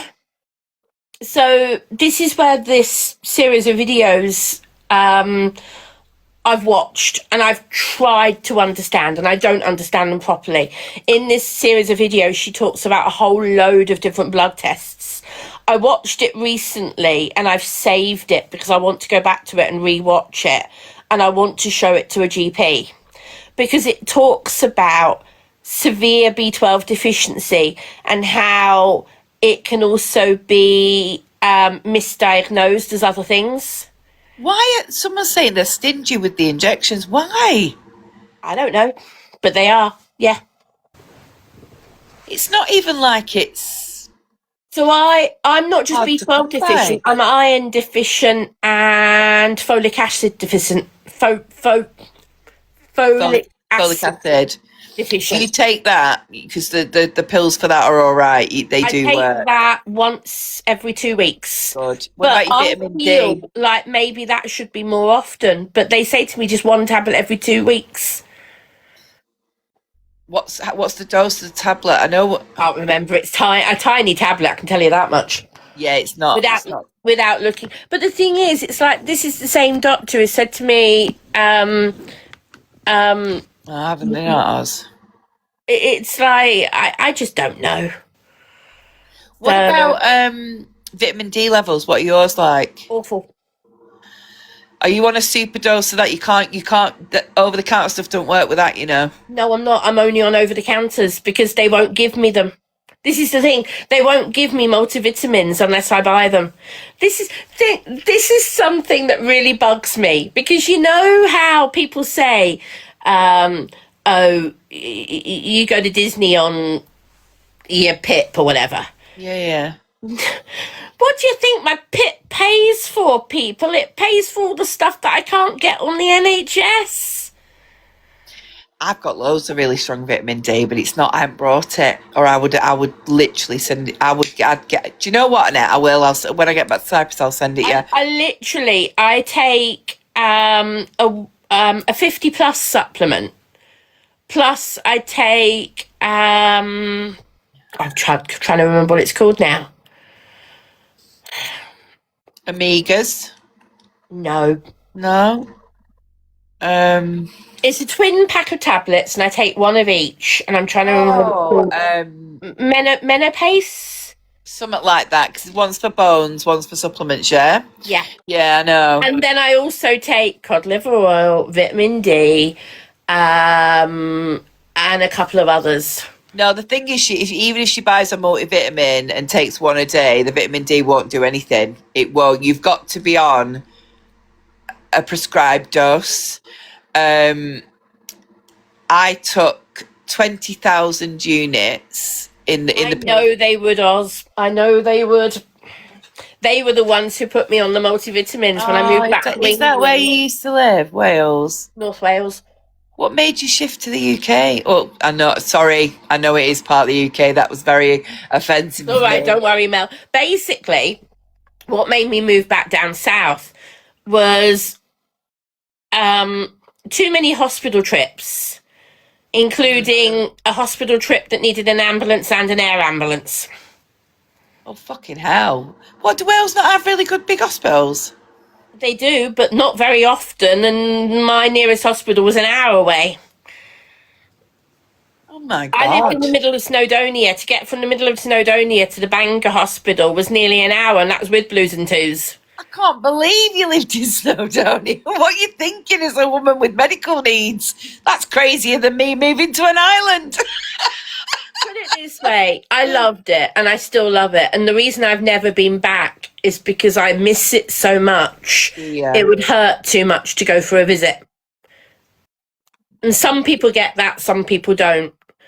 That's a good dose, is that, Mitch? I started on that dose, thinking I dropped down to 20,000 then. Basically, I had breathing. Some people know I've got breathing problems. Some people don't. It's not asthma, but they've never been able to pinpoint exactly what it is, and they think it's triggered by air conditioning and other stuff. It's some sort of reaction, but it's also when I'm really, really tired, also triggers it. And they think it's possibly related to muscle weakness in ME, but they don't know for definite. And that's the only thing the doctors have been able to come up with, because I'm definitely not asthmatic, and they can't find anything else wrong with me. So they've put it down, and they know it's real. It's not making it. I don't make it up. When my blood oxygen went down to the low 80s, that's when they called the air ambulance. Yeah, I'm not surprised. That would do it. I went to what was the cottage hospital in the village. The cottage hospital took one look at me and rang for an ambulance. The ambulance arrived, took one look at me and radioed for the air ambulance. As soon as they got me to the field just outside of town where the air ambulance was waiting, and they saw how scared I got, they skipped putting me in the air ambulance, but the air ambulance doctor got in the ambulance. Right. Because they realised that putting me in the state I was in the air ambulance, It's too risky. I wasn't terrified of flying. I hate flying. And in the state I was in, they realised they couldn't do it. Does that make sense? Oh my God! Well, with unstable oxygen levels that bad, at Yeah. low 80s is I really didn't dangerous. know. I didn't know at the time that my blood oxygen was that low. Yeah, it's really bad. Is that like in the Yeah. Well, 70s? when It's I really only over. found out how bad it was when they took me into resus and they told me how low my blood oxygen was or had been when I was in the cottage I'll tell you hospital. what, we'll do it, Tokyo, but only if you do it first. How's that? I'm gonna block them. Yeah, you do it first, and we'll do it after. I'm not even gonna. I am gonna block them, but they're such a small account. No, 4 followers following 8, and I'm one of them. Troll. Anyway, yeah. So basically, that trip to hospital was one of the main triggers. Plus, it wasn't the first time that had the oxygen blood. It wasn't the first time my blood oxygen had dropped, but it yeah, was the first time it dropped down to the low 80s. And it it's dangerously low, is that, isn't it? and that's when I basically realized I needed to be near a civilization to be um, easier reach to hospital and Safer. help and everything else. There is a condition. I don't know if it's worth looking into because you mentioned aircon units trigger it. There is a lung condition that Oh, thank you. Hi, okay, bye. Thank you. it's connected to the circulatory system, Yeah. right? And I only know because if you're no, it's not. It's below 90. Picnics is very serious. I look. I mean, all right. I've got heart failure, but I walk around at 91, 92%. It's doable. I know I've got blood oxygen monitors and they told me how to get my blood oxygen up if I'm at 95 and it works. Yeah. I don't panic unless mine's below 95. No, I don't panic at 95. If mine goes below 95, I'm like, right, I need to look carefully at this, try things, blah, blah, blah. But 95 or above, I don't even blink. No, I wouldn't. I mean, to be honest with you, women our age as well, we're quite sedentary because of our conditions. Do you know what I mean? We breathe slightly differently because of that sedentary behaviour. And I would, below 93, I'd be raising an eyebrow without a diagnosis. Below 90, I would not be pissing about at all. Like, I'd be like, what is going on? And below 85, well, Jesus, I don't know what I'd do. It's never happened, thank God. But there is a condition where if you breathe in and it's too, have you got a apnea mask? Sorry, I'm just showing Ellie that I've got a sleep apnea mask. Good. There's a condition where if you breathe in and it's too cold, right? So if it's aircon or it's frosty outside, or heart patients, for example, we Never have heard to, of that. yeah. Do you know In what it's heart called? failure, we have to. Do you know what it's called? I'm trying to think. It's I'll like tell you what, if you can remember, can you message it to I me? can. It's like circulatory shock, and you have to. When we go out, we're told wear a scarf over your face if it's cold. Yes. And if you try to avoid your aircon at night time or when you can't, you know. My biggest triggers. This is why I've been advised not to fly. Oh shit! Oh yeah, because you cruise, don't you? Yeah. And I've had problems on cruise ships. This is why now I will only cruise in a balcony cabin so I can open the door so that I get plenty of fresh air. Yeah. That counteracts the aircon. If I have the door open just a little bit, it completely counteracts the aircon and solves me a whole load of headaches. In the past, when I first cruised, I used to cruise on the inside cabins where you get hardly any fresh air, and then I started having more problems. And the major problem started when I went on a 2-week cruise in an inside cabin.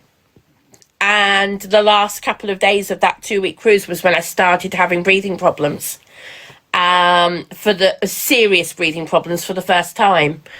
And that's when I came home, went to A&E, and was put straight on a nebulizer.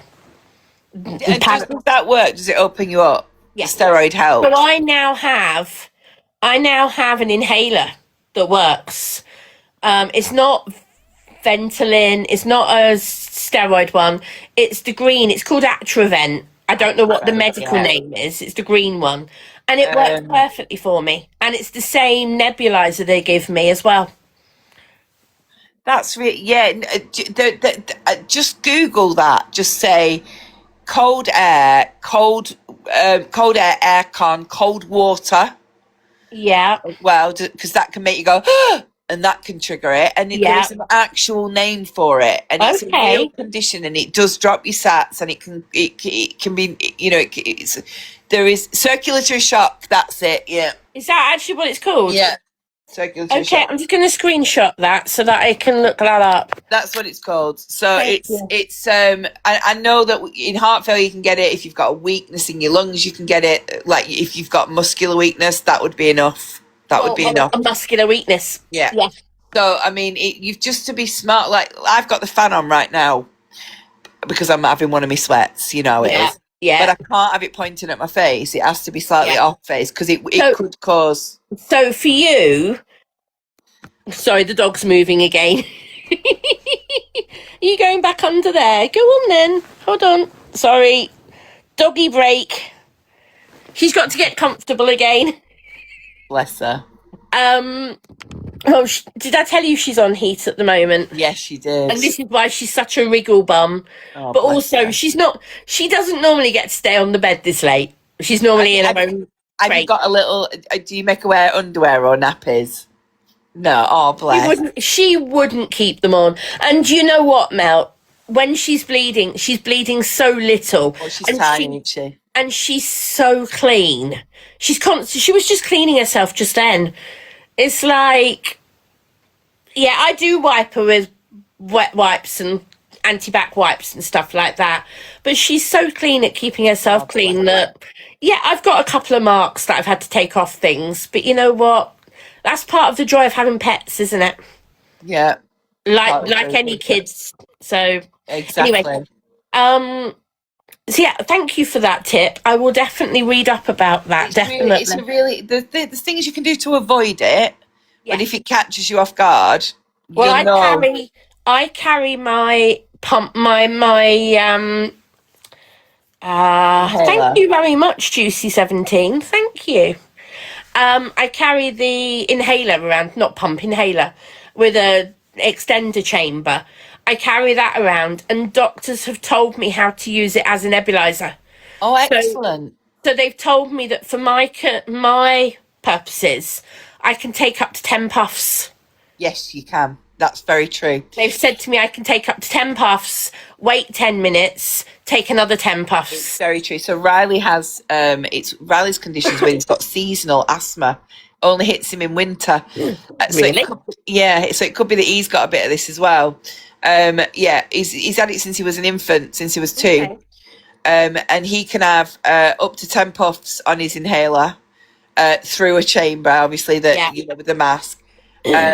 And we're allowed to do that twice in an hour before we have to obviously call help if he's. But to be fair, Mine's over there. in Cyprus it never happens to him. Never. Yeah, because it's not cold enough. It's not cold enough, so he never he gets strep like all kids, but that's it. He's fine. But yeah, I bet you've got a bit of that. So you need to. Never heard of that before. Yeah, So it's a real thank you. thing. I will look into that. Yeah, that's interesting. That is definitely.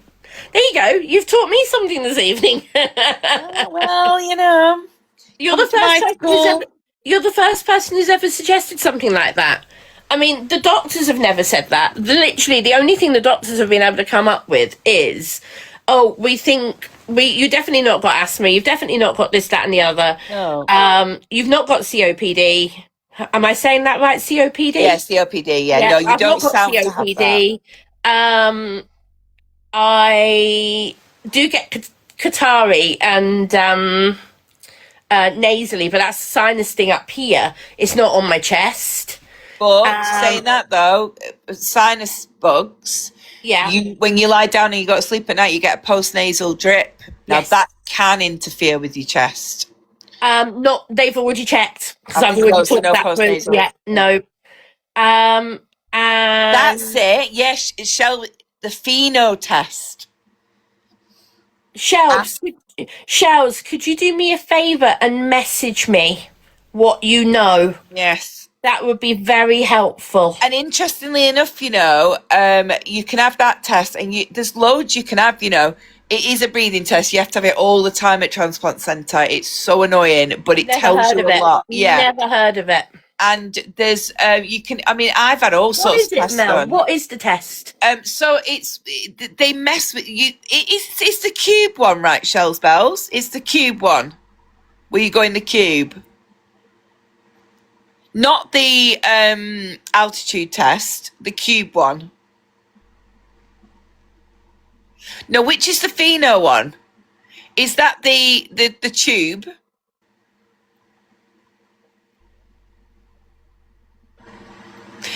You have so many lung function tests in heart failure. I can imagine. I've had some, but I can't remember. It was about 9 years. No, it was more than that. Hold on. Oh, that's the CPEX. Is that fee? That's more to do with our VO2 level. When It I measures had, nitrous oxide. But which one is it? All right, but that's the gist of it. Then it measures nitrous oxide that's released from inflamed lungs. The other one is the cube test, where you go in and they piss about with your air. I don't know what they do. Shell will know better than me. But you go into a cube and you put this tube in your mouth. It's like a regulator for scuba diving. It's just like they that. control how much oxygen is in the They air, do all probably, or something sorts. like that. They do all sorts. The tests I had, I can't remember, but it was about 13 years ago. When I was in Wales and they did these things, it was about 13 years ago when I had Yeah. these tests I had. So Shells has just said, but it's been ghosted. She says pressurized chamber. Oh, is that what that's the one in the cube? I've been sat here with him in my hand because I knew that alarm was going to go off. Yeah, that's the pressurized chamber's good for telling you a lot. The altitude one lets you know if you can fly safely. I've had that one done a couple of times. I failed the last one. Basically, they said to me with flying, not only do I not like flying, but they said to me, we recommend not flying because it could trigger bad. It can. I mean, I had a sneaky suspicion that I wasn't doing well on planes. I fly a lot, obviously, and I'd got breathless on a flight, and I'm not a nervous flyer. And I thought this is a bit weird. And I'd noticed that. I mean, I've always got a bit of a tint, because obviously I've got problems. But it looked a lot more prominent, and it was affecting my lips as well. So I mentioned it anyway, and they said, "Oh, we'll do an altitude test." And I've flown with oxygen the last 2 times. The difference it makes, I'm not joking. I never thought the comfort that it brought me. Like, When you say you flew with oxygen, do you mean you actually had an oxygen canister? you let the airline know, you show Yeah. the airline your doctors know, and they provide the oxygen. As far as I'm aware, I'm not allowed to take my own oxygen on a plane. I have to use theirs because I think there's rules So they don't surrounding. drop the mask down No. for you. No, they had it. They had it in the. It was in like an overhead cabin thing, ready, and then they got it out and They just put quietly handed it to you and told you Yeah. how to use it. Yeah. And I didn't. How much did I need? I needed. I didn't need loads. I think I needed a litre, which is not a lot, is it? That's not a lot, is it, Shells? It wasn't a lot anyway. Mind you, it's flying from Cyprus isn't that long a flight either. No, it's 4 hours 45. But is it 2 litres? I don't know. But I felt really comfortable. I didn't get breathless at all. But they also said it could be due to the fact that at the time of those flights and my test, I was run down. I had a cold, and when you've got a cold and you've got heart failure, It makes it worse. it worse. So, I mean, I might be all right if I fly without now, but it's handy to have if you feel breathless, The thing is, I'm not scared of flying. I've flown so much as a child. I hate the feeling of flying. It's like, I don't like roller coasters. It's just, in recent months, I've really thought about it because people said, well, why don't you fly to America to meet Pitta? Oh. And I'm like, I really did give it some serious thought, because that would be amazing. To fly to America and meet Pitta would be a dream come true. But somebody even said to me, would you do it if you went first class? Oh, yeah. Oh, that'd be very nice. And I said, no, I wouldn't. It's not that I'm scared of flying. It's not the comfort issue. I physically don't like the feeling of flying. But can you And- not cruise the States? Yeah, but it costs a fortune. It takes a week. How much does it only take a week? Yeah. That shocked me. I thought it would take a lot longer. How much is it? Well, if you want to go to America for more than just a couple of days, you need to stay there for a while and then cruise back. There. Yeah. Okay, so if I ever do it, I'll cruise over and stay at least a month, because it's not just Pitta I've got other people, I've got family in America. Oh, So like I'd go cruise over there and America. I'd stay at least a month. It only takes a week to cruise to America. Whereabouts does that take you, Florida? No, New York, and that's where Pitta is. Oh, do you know what? I'm really glad you told me that. Pitta's just outside New York. Is she? Yeah, in New I'm York touring State. in America soon, Pitta. You better come. Are you? I am. Where are you going? New York's on the list. Seriously? Yeah, seriously. When? Florida. When? Yeah. Spring next year. January, February. You're going to meet Pitta before I am, because I'm going to ask you to go and visit her, because she's literally just outside New York. Well, You won't come to New York itself, though. I don't know where. I don't know what club she's booked for New York, but I'm doing New York, Florida, Texas. Where in Florida? Venue wise, I've got absolutely no You idea. don't know what area of Florida? I don't, but I do know it's the busiest state I'm doing because it's full of old people, so they get me. Yeah. Yeah. Are you doing more than one venue in Florida? Yes. Yeah, Okay. I'm doing multiple 'Cause venues in Florida. I know quite a bit about Florida, because that's where we used to go family holidays a lot. So once you know where you're going to be in I'll Florida, tell you. tell me if it's the area I know, then I'll give you lots of tips. Oh, definitely. Well, I'm going in July with the kids. I'm taking them on the 27th. Yeah, you're going to Orlando, aren't you? That's right. Yeah, which Orlando has changed completely since I was last there, so I wouldn't be any help whatsoever. I think we're just going to do the usual stuff. But yeah, so I know that Florida, I've got quite a few dates, and we're going to do some comedy clubs as well, because I really want to see what it's like in their comedy clubs. Do you know what I mean? You're going to be a hit with the Americans. reckon? With the British accent and the Americans, they'll eat you up. Ooh. Well, you know the Americans are always saying you love your accent. They do like a northern accent. They like the British do. accent, full Yeah, they stop. do. Yeah, they do. My mum's favourite line is, "We're not the ones with the accent, you are." It's very true. It's very true. Yeah. But so I'm excited about going though. I'm looking forward to it. So I'll be there for a few weeks. But do you know what? It had entered my head. So it's nice that we've had this chat, because I did think to myself, I'm not a massive fan of long haul flying. Yeah. I always worry, what if something happens in the air? Do you know what I mean? I understand what you're saying, but think about how safe it is. No, I don't mean the plane. I mean me. What if my device went off? Yeah. The thing is, You know what I mean? from that point of view, flying is safer than cruising. Because if you're in the middle of the Atlantic and something happens with your health, you're a bit stuffed. Yeah, but they usually have a doctor on a cruise ship, right? Well, they don't just have a doctor, they have a they have a mini hospital on cruise ships. That's right, because it happened to me on the Disney ship, didn't it? I got ill. And I think if I'm doing an 8-hour flight and something happens and we're 4 hours in and they go, is there a doctor on board? And everyone just goes, no. And my device is shocking me and there's no one there to turn it off. Yeah. I think about stuff like that. Do you know what I mean? I think you need to just talk it through with somebody before you go, so that you've got kind of, what to do and what to expect and blah, blah, blah. But I might cruise it. Depending on how expensive it is, I might cruise. If it only takes a week, I might cruise Literally it. only takes about 6 days, 7 days at most. Because that'd be lovely, wouldn't it? 6 days peace and quiet. Well, you've got to remember it's the Atlantic. Oh, it's choppy, isn't it? Can be, depending on time of year. Talking about cruising, Mel, do you know that there's a group of us going on a group cruise in the end of November? No, where you going? It was from Southampton, 4 nights. If you wanted to go, there's a whole group of us going. Oh, is there? Yeah, so Send me some details. I'll send you the details. P&O, 4 night mini cruise.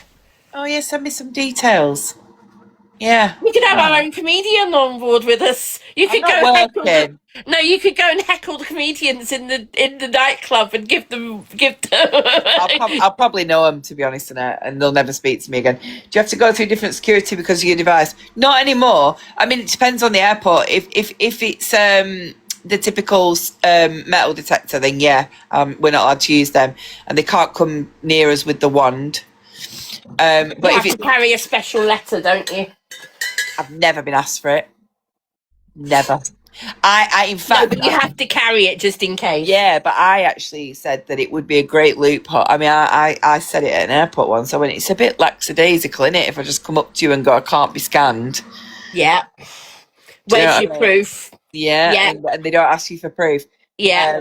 The but the infrared, if it's infrared, then yeah, we can go through them. They're safe, and they always they see the device because mine's not in a typical place, so they go, "What is that?"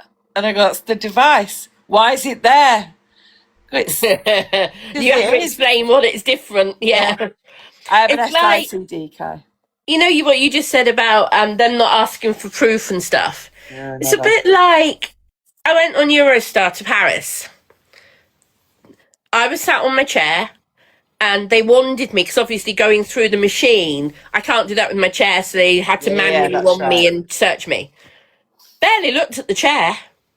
Seriously, it is bad, you know. I mean, look, it's good for us because our human rights aren't being appallingly. But it's also bloody It's awful the if you think security about risk. it. I went to the Isle of Man for a gig a few years ago. They were brutal. They took me into a room and took my clothes off. Now that is against human rights. I could prove I had a device and they still Yeah, searched me. So a complaint was made about that because that was too far. yeah. But they don't have an infrared scanner and they only have magnets. That's all they have. But yeah, no picnics. I've never. Yeah. Someone said to me as well, "Oh, when you travel with controlled drugs, make sure you've got a note." Never been asked for it. The only thing they've ever done is check that the name on the bottle matches my passport. Yeah. The only thing that I was told, which I did do, but I wasn't even looked at, when I took my tramadol with me to Paris, I made sure I had because I don't normally carry the box. I normally just throw them in my bag. Yeah, So I you can made get sure I caught for had the that. box with me with a recent date on it because I was like, I just throw them in my bag. And my dad was like, no, make sure you got your box on you because it shows they're your medication. Well, Sophie's double deviced. Means she's got two devices. So she's got a defib and she's got an LVAD. So she looks like a walking, ticking something at the moment. God Sorry, I bless her, shouldn't girl. laugh. No, Apologies. we have a dark sense of humour, me and Fee. You kind of have to have. But she's on loads of pills as well, and she's just saying she's never been asked. And it is crazy when you think about. Oh, Would is that you Fee do there long in the chat, you haul? mean? Yeah, Fee, she's Hi, in the chat. Fee. Sorry, I Yeah. shouldn't have laughed. Sorry. No. We've got dark sense. Do you? Would you do a long haul, Fee? With what I said earlier about worrying, do you worry about? She's in Turkey at the minute. She's having a great time. And then I told my drugs in the proper box. Yeah, you have to Yeah. have your pills in the proper boxes if they're controlled. If they're not controlled, it doesn't seem to matter, but they do check controlled drugs, and tramadol's very controlled I was now. going to say, tramadol is the only one I've got that's a controlled drug. Even citalopram isn't controlled, not really. No, it's not controlled to No, but tramadol is, yeah. Never used to be. That was abused on wards by medical staff, and that Yeah. got bumped up, didn't it? Yes, you need codeine. Yeah. If it's the 30 milligram codeine, yeah, you do. Gabapentin's controlled now, yeah. Yeah, you got to make sure. Fee's like, yeah, I'd travel. You've got an LVAD backing you up. He's going to switch me defib off if he starts shocking me. Mel, it's my turn to say, can you look after the live for a couple of minutes? Yes, I can. And then I'm going to have to have a pee as well. So I am going to work out how to turn my microphone off. Oh, you're going to an ensuite. She's got an ensuite. She's posh. I've no ensuite. Ah, Yes, Erin, they're controlled. 3,500. They're controlled. Basically, anything that has a warning on the label saying may make you sleepy or drowsy is yeah. generally controlled these days. And my growth How do I hormone. turn my microphone off? I don't know, and it's down the bottom. Can you see where it says? Oh, I don't know. It might. I'm Yeah, in it's your different box. on mine. I tell you what, I'm going to do something. Just tell me if this doesn't work. Yeah. No, it's working. It's working. She's paused. She's in the little girl's room. Pregabalin and diazepam, yeah, they're control. Anything that would potentially make you drowsy. That works. Look. Could you hear me? No. Good. Okay, so I'll pause the live then. Why am I zoomed in now? Ugh. Ugh. Hold on. Why am I now zoomed in? I'm doing all right, Catherine. How are you? Mel, I might kick you out and kick you back in again. Yeah, that's okay. Sorry, just come back. Come straight back. All right. That's better. Come straight back, Mel.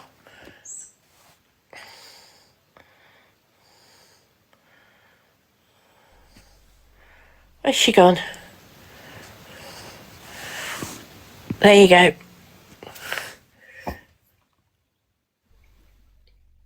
There you go. There you go. I'm back. Cool. Right, Hi. I'm just going to pause and just... I'm going to carry on talking, and if you hear me, tell me. We will do. Okay. What should we talk about? Are you still in Cyprus? No, I'm in the UK. Your son's ADHD medicine. Yeah, I bet it is. Anyone know about CBD patches? I think they're all right. My dad took his oil away, and no one bothered him, and he's on the good stuff. So I think they're all right. It's always worth checking. They've got a list, haven't they? Like airlines have a list. Just see if it's on it, and then just make sure your name's on it. That's all. Oh, thank you, Sarah. I'm trying my hardest. She's been a gem tonight, isn't it? So have you lot as well. Stopping me from being neurotic. Who'd have thought I'd get neurotic? Oh, my granddad loved this. She'd be watching from up there going, I told you it'd happen. Some are really straight. Yeah, that is true, actually, Daniel. Yeah, it is. It is true. I know my growth hormone, they're quite strict in some countries with that. But saying that, I have taken them, like Egypt's really strict, and they didn't bother as long as my name was on the box. So I was worried about bringing Xanax into the UK because it's illegal here, isn't it? It's illegal, but they let me through. No, I have heart failure, Victoria, and pituitary failure. All they asked me about is my battery charge. Well, yeah, because mind you, you're allowed to take batteries on the plane with you, aren't you? But you're not allowed to have them in checked.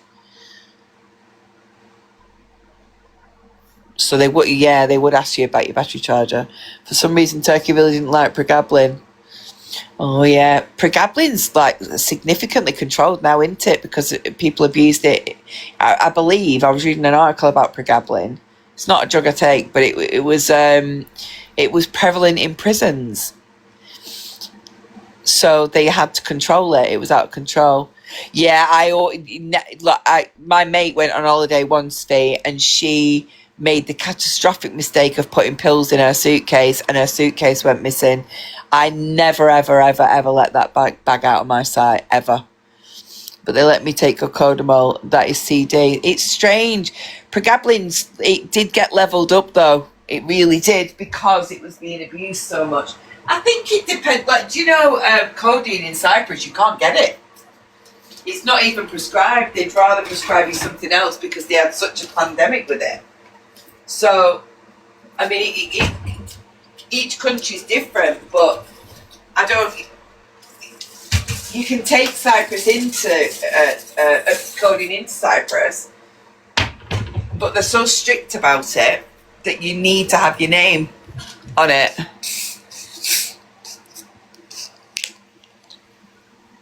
Crikey, sorry, I heard you say about the NHS. Yes, they were, Victoria, yeah, but extremely negligent, yeah. They've apologised and settled, but yeah, they really screwed up with me. I think they have to let you take it in, don't they? Because if you prescribed it, they can't just stop it. They can't just say you're not coming in with it. If your name's on it. No, I can't handle the caffeine, CJ, these days. I don't think they'd be allowed to do that, because some pills, and pregablin's one of them actually, you can't just stop it. You've got to wean off it. Anything that affects you neurologically, which pregabalin does, and like anything that's got an addictive component, you can't just abruptly stop at any of those pills. I never see it. I see caffeine-free Coca-Cola all the time, but I can't say I've ever seen caffeine-free Pepsi. And I was in Sainsbury's the other day, and I did actually have a cheeky look, but I don't like Coke. I only like Pepsi. And I can taste the difference. It's not in my head. I've done the Pepsi test loads of times and always smashed it. I approve and prescribed it, so it's coming in a minute. But but they let you take it in? Because they can't stop you, can they? Asda sell it. I'll have to have a look. I don't know where the nearest Asda is from here. I'm in a really awkward part of town. 10.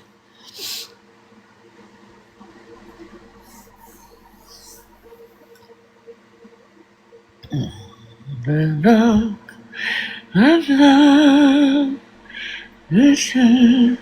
can't believe it's nearly 3 a.m. and we're still chatting. I'm loving it. I never my night times are always filled with anxiety, and tonight it hasn't been. It's fantastic.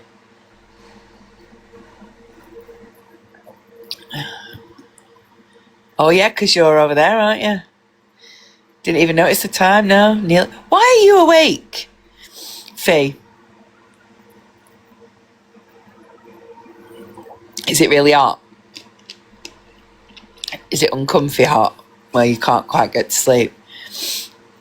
It is a nice live, Olga. That was my grandmother's name.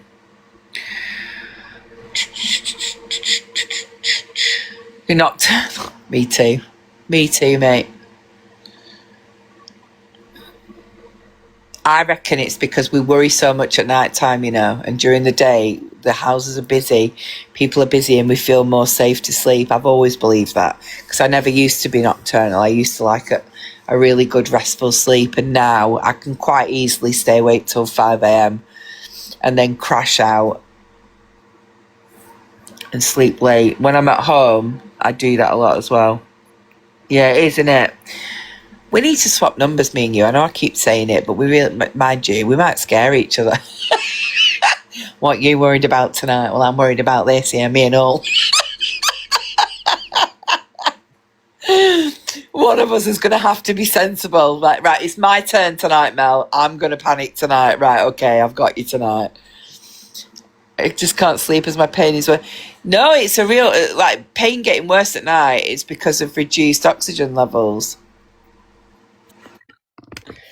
I'm back. Sorry about that. No, it's okay. My turn now. Okay. I've been supping the fizzy water and I need to grab my meds as well. You probably won't be as long as I've just been sorting the dog out as well. Oh, no, I won't. Hello, everybody. Welcome back. Welcome back. Why am I saying welcome back? I'm the one who disappeared. Hello. And now Bee's going to start whining because I've put her to bed in her crate, and she doesn't want to be in her crate. She'd rather be up on bed with me still. You get the idea, folks. So sorry, you're going to have to put up with a whining chihuahua in the background. Hello, Miss Bubblegum. Yes, me and Mel are having a good chin wag. We're putting the worlds to right. We're having a good old girly gossip with 500 people watching. I'm going to need some more Pepsi soon.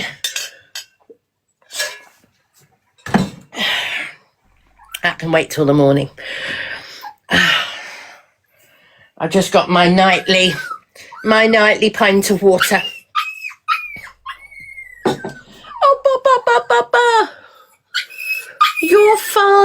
go on, you settle down. This is the evening routine we have. I put her in her crate, and she's quite happy in her crate. But at the moment, while she's feeling antsy because of being on heat, it's kind of like she's uncomfortable, and she'd rather be up on the bed with me in comfort. Not that she hasn't got a lovely bed in there and blankets, and she's burrowing herself under a blanket at the moment, and she's making a right mess with her blanket at the moment. I can see it, but she's having a whale of a time, even though she's whining. But she has just curled up in the blanket and stopped whining, so. Annette, while I think on and I remember, I just want to say a couple of things. What? First I of thought all, you just carry something in. yeah, these are my meds. There's nothing exciting. Right. Thank you so much for tonight and for sharing your You're audience welcome. with me. It's been a lovely evening chatting with you in front of 500 plus people at times. So nice. And honestly, you've spared me a lot of worry tonight. So I'm so grateful to you. You're incredibly welcome, Mel. Crikey, to be honest, if you want to chat like this every evening, I'm up for it. Right, maybe not quite as late as this. Lock it in the diary, girl. I'm a nervous wreck. I will definitely be having a lie-in in the morning. Oh yeah, me too. Absolutely. Well, I admit guilty. I've got some luxury set up for tomorrow. What you got? As I speak, my hot tub is warming up. Why would you say that? Sorry. I bought a hot tub a few weeks ago. One of my followers was incredibly kind to me one evening. Incredibly kind. And I said to him, look, I'm going to spend it on a hot tub if that's okay. And he said, basically, knock your socks off. Oh, absolutely. It's good for the muscles as well. Well, that's why I said I was going to do it, because I've been thinking about doing it later in the summer. And because I'm struggling so much with my bath. I'm struggling so much. I'm waiting to have my wet room done. I was going to say you're entitled to a wet room. Yeah. So I'm having it done. I've had the confirmation. I've just got to wait for a date now. But I'm struggling so much with the bath I've got at the moment. It's not my size. I physically am struggling getting in and out of it. No, I people hear say, that. how can you get in and out of a hot tub but not a bath? Bigger And what space. people don't realise is a hot tub, you've got the water to keep you supported. Yeah, it's big. And a hot tub is easier to stand up in than a narrow bath.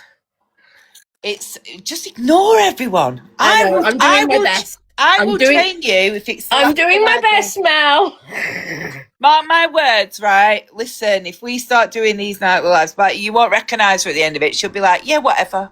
Anyway, as I was saying, she won't be bothered. Olga says, what's a wet room? So, Olga, a wet room is basically a shower in a bathroom, but it's a shower without any curtains or any shower tray or anything.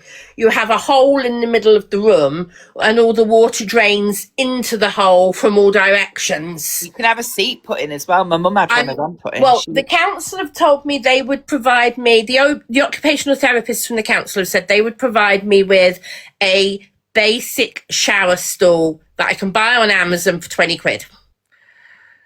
There you go. I've already looked at them.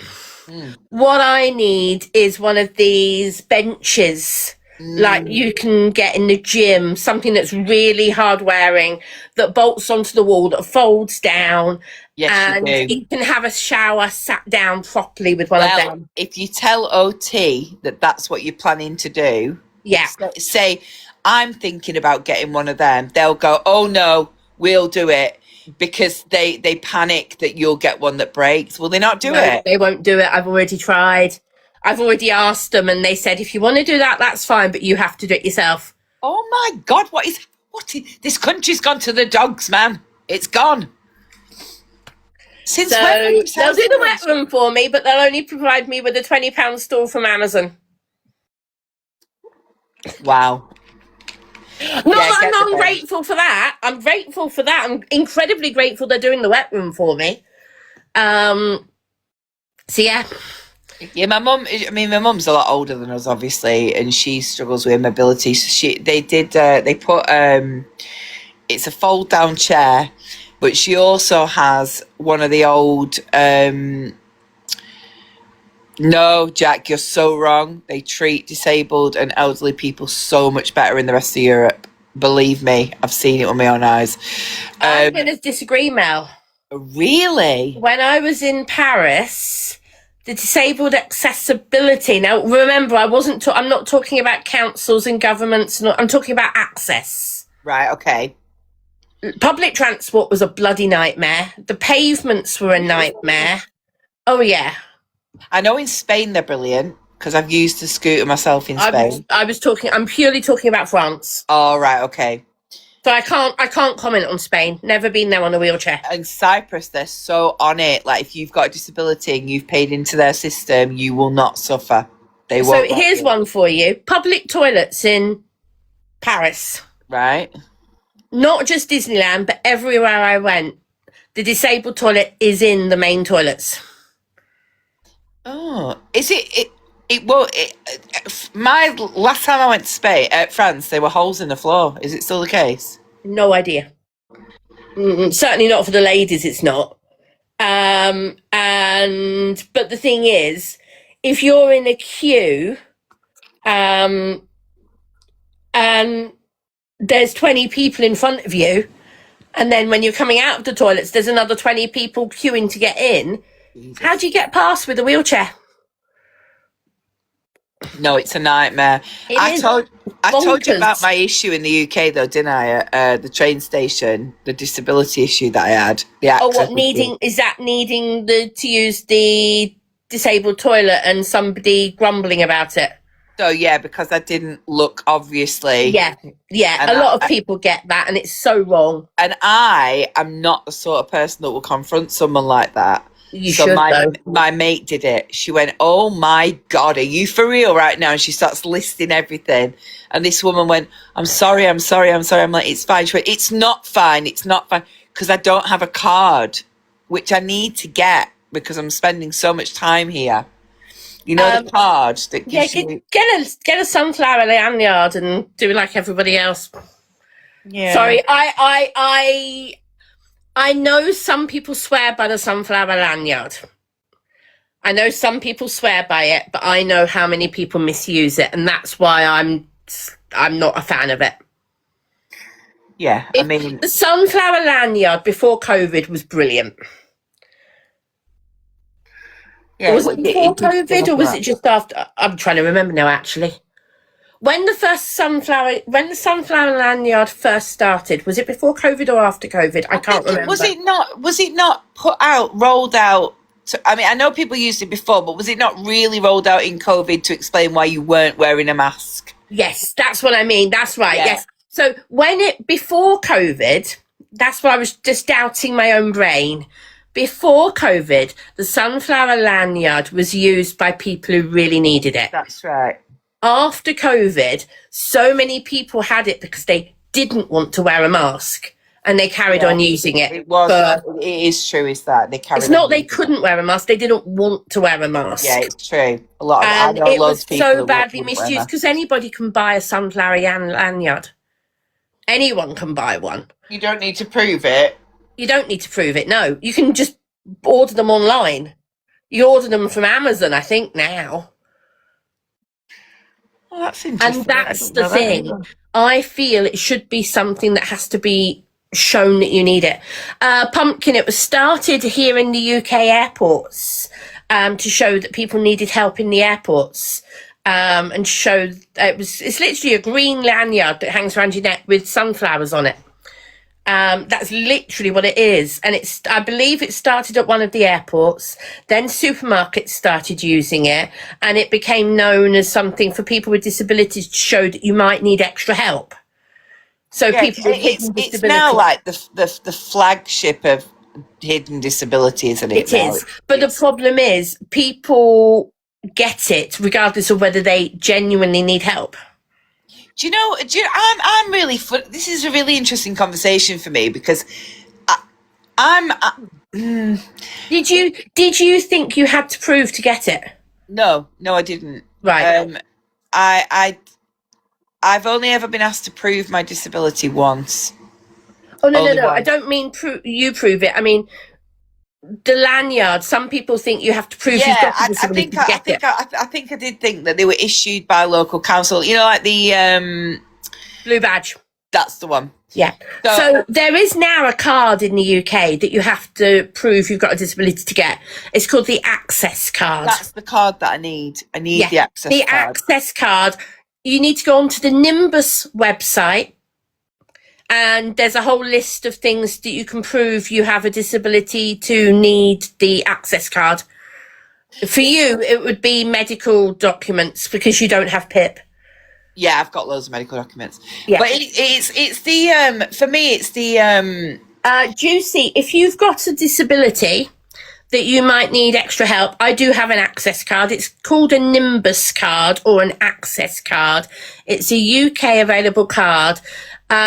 So one of the examples of usefulness, if you've got an Access card or a Nimbus card, and you're going to a concert, you can normally get half price tickets for a carer or companion to go with you, or theatres, things like that, cinemas, all that type you of thing. can.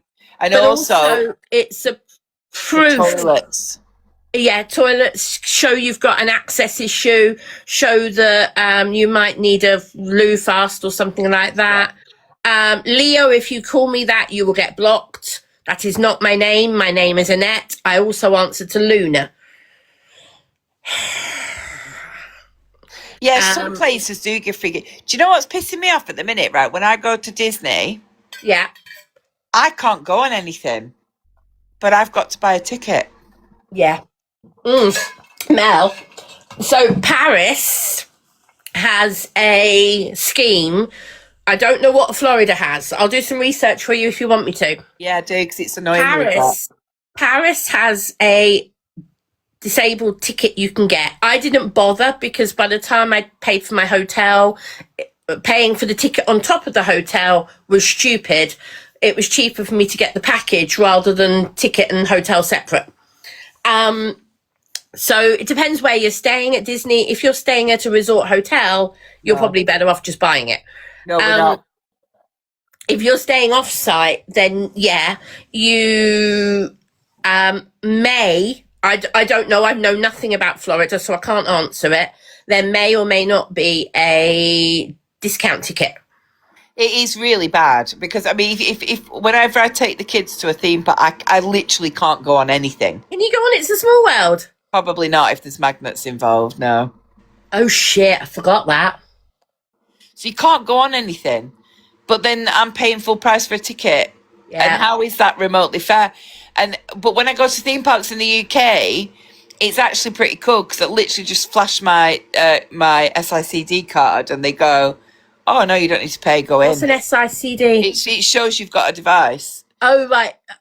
I wouldn't have a clue because of not knowing that, I didn't know you could do that. Yeah. Because if you think about it, if I'm taking 6 kids, right? Yeah. And it's 50 quid a ticket. Yeah. And I'm paying 50 quid to stand and watch. And I can't go on anything. Yeah. How is that fair? I'm not getting the same experience as everyone else. I agree with you. However, Disney isn't just rides. No, it's not. So you might get a discounted ticket. I very much doubt you get a free ticket. But what you might find is you get a discount ticket and Alfie gets a discount ticket. So that'll work out, yeah. You might get two. You as a disabled person. So in Paris, you as a disabled person would get a discount and one companion would get a discount. That's how Paris works. I just think it's really bad if you can't go on anything.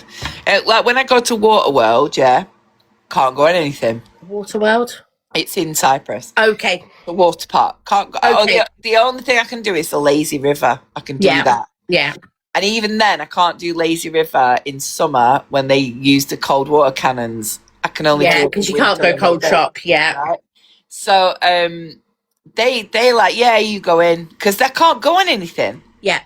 Whereas the kids, they They go on everything. They have a completely different experience to me. Yeah. And it is my only bugbear for people with heart conditions when they can't go on anything. And I can totally understand that. Really can.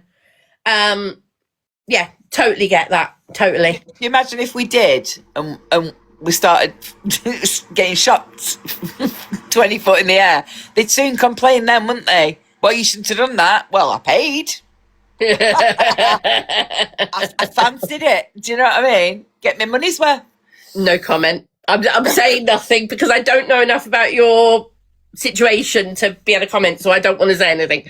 I am looking forward to it though, even with having to pay full price. I'm looking forward to it. Are you going to Universal and stuff like that as well?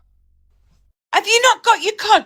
Listen, sorry, Fee, you should have got it. You know, at the post-op appointment 6 weeks after implant, you go to clinic, don't you, for your next X-ray, and you get your device number. You're meant to get a card. I did get one last time, and I was told by the team when this one was implanted that I would get my new one when I go back at the end of the month. You get a card. You got nothing. How are you supposed to prove that you've got one? How are you supposed to know your device number?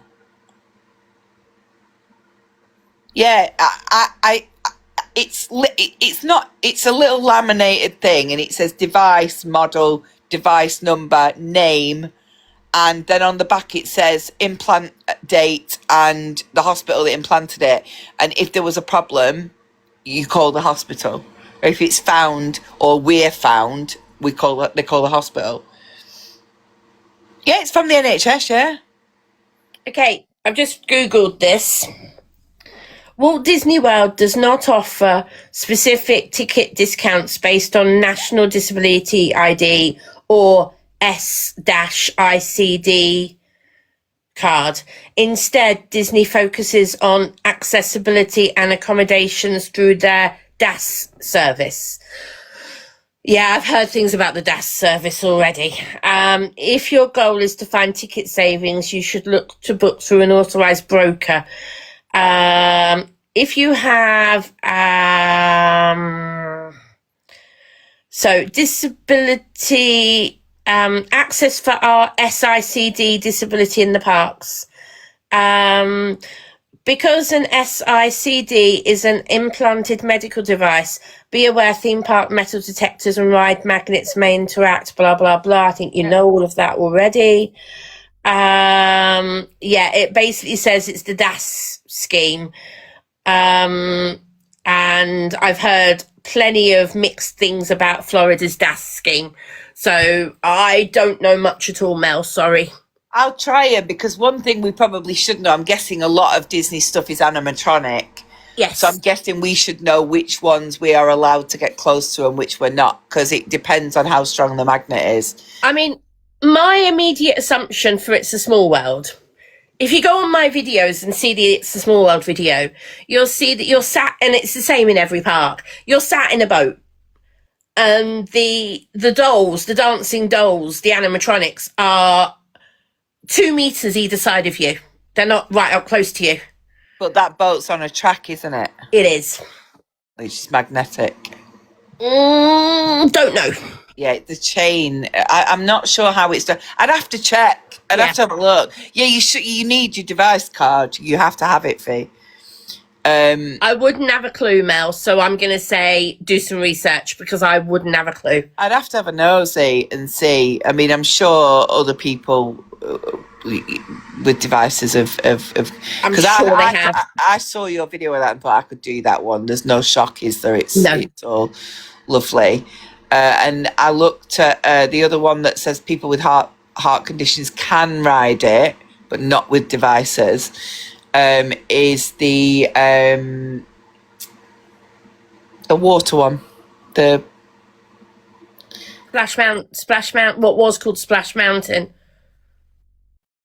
No, I don't think so. No, I think it was named after a film. Oh, remember, I haven't been to Florida for many, many, many years. Oh, but it said if you've got a heart condition, you can go on it, but not with a device. I don't think so. No. Right. So, but I Pirates of the Caribbean. It might have been, but That's water. Sonny really wanted to go on the, I don't know if it's still there anymore, the Back to the Future ride. And That's Universal. yeah, that's at Universal. And even that said no. And I Do was you, like, so that is I went on the Back to the Future ride in California 30 years ago, and it's a simulator, but it's quite a violent simulator. It throws you around a lot. I can't go on that one. I couldn't do it now. To be honest, I'm just going for the characters. I'm going for the fireworks. Well, there's one ride you'll definitely be able to go on. What's that one? The Carousel of Progress. Mind you, that's animatronic, so you might not be able to. Magnetic fields are utilised extensively throughout the world and also within our resorts. Oh, fuck. Am I even allowed in there? Fee, have you been to Disney? Have I just booked a holiday I can't go on? Well, Mel, the other thing is, I'm assuming Florida's the same. Paris have immense documentation for disability. You only have to go on their website and look up disability access, and they have books, and I mean booklets, that go through all sorts of stuff about every single ride. If Florida hasn't got it, I'd eat my hat if I had one. Literally. That So doesn't I'm sound good, sure though, does that, it? Magnetic fields are utilised extensively throughout the world. That well, does they not. are everywhere.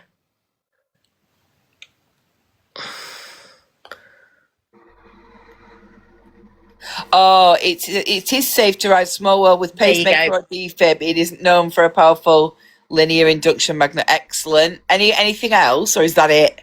I mean, Mel, it's a small world after all. Have you been to Disney World, Fee? Oh, you went before all this happened. Shit. So do you know the Small World songs? I don't need to Yeah, sing of it to course I you. do. Right. It's a small world after all.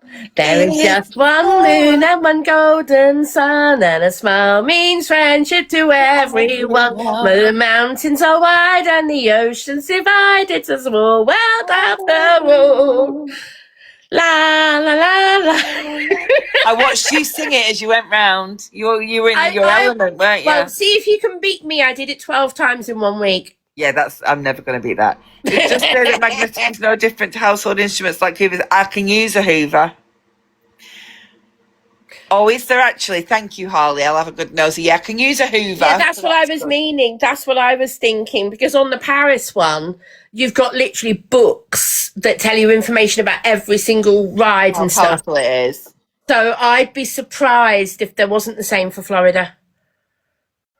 Oh, it's all the presidents, Carousel of Progress, Country Bear, Jamboree, Mickey's, Philip. Apparently, that's what you can go on. Oh, bless you. Thank you, So Jaden. Hall Tell of me- Presidents is like a theatre show. Yeah. Carousel of Progress is a ride, Yeah. and there's lots of videos of that on TikTok if you want to spoil it. Oh. Country Bear Jamboree musical is amazing. It's full of teddy bears and stuff. Mickey's blah blah blah blah festival. I think that's a film, but I'm not 100% sure. Oh, that's interesting. Oh, thank you for that, Jaden. Clearly I need to investigate this more than I have. So I've just gone, meh. But then Can I you've go got in all it? the parade, then you've got all the parades, you've got the fireworks, you've got the I'm looking forward characters. to that. Do you know what Alfie said? And he'll kill me for telling you this. Go on. He You are went- telling 530 people. Well, Alfie once went viral for saying I only told 500 people, so I'll There you just use go. that against him. He went to Disney when he was quite young, and he took his now eldest son, who was Yeah. very young at the time. And you've seen Well, Alfie. Alfie wasn't that young then. No, but he was younger than. Yeah, okay, young. Yeah, but he was an adult. Yeah, oh yeah, he was grown up, and you know what Alfie's like. You've seen him. He's like, all right, darling. He's he's a proper bloke. Spoke. He said, I won't lie to you. He said, when I watched the fireworks, He cried. I cried. I went, you never did. He went, no, I did. But do you know what he cried at? And it was so sweet. We went on the Disney cruise, and we split up a lot because we've got 6 boys. They all want to do different things, So it's like they wanted to go and watch a movie. I I didn't want to take go. it he's got, because I know you've got 3. He's got 3 as well. So we've got 6 of them together at once. So 6 of them are all got. We're taking them all to Florida as well. So Oh, it's a are lot. you? Right. Oh yeah. If we And girlfriends, you said. and girlfriend now as well. Yeah, because if we have one family holiday a year where we all go together, and then obviously the rest of the time I like memories as a big family. I like it. So anyway, they all were. We wanted to go and see one thing, and they wanted to go and see Elemental. You know the film Elemental, right? Well, it's about the element. Don't worry, but yeah. Earth, water, fire. Okay, yeah, elements. Yeah, Elements, okay, yeah. So he comes back and he's really emotional. He's crying. I said, "What's wrong?" He went, "I've just been to see Elemental." I went, "Right, go on." He went, "We're water and fire." And I'm like, "What do you mean?" And he went, "I'm telling you." He said, "I'm water." State of him, I was like, "No shit." He said, "You're fire. And even though you could evaporate me, I still want to be with you." And I'm like, "Oh, calm down." He took me to see Elemental, right? Honestly, it's so funny. He took me to see Elemental, and I watched him. Absolutely, he was like, he's like, "Yeah, it's so Aww. We now have a cat called Wade because of Elemental." And we bought fucking characters for each other, which one of us always has on us whenever they're apart from the other. So he's got my flame at the house, and I've got Wade here. You'd never know it to look at him, but he loves a bit of Disney. Love it. But I think he didn't really get to experience it much as a kid, so he's living it now. Do you know what I mean? Yeah. I mean, I am a Disney kid. I mean, I grew up going to Florida because my dad worked for the airport, worked at the airport, worked for BA. And back in the 70s and 80s, staff discounts were huge. I bet they were. And being a kid going to a school literally next to Heathrow Airport, literally half my school would go to Florida every year. Fucking hell. It was like... I didn't grow up going to Florida. But to me, it was what we were used to because all of our friends, all of them worked at the airport. So family holidays in the 70s and 80s were common things.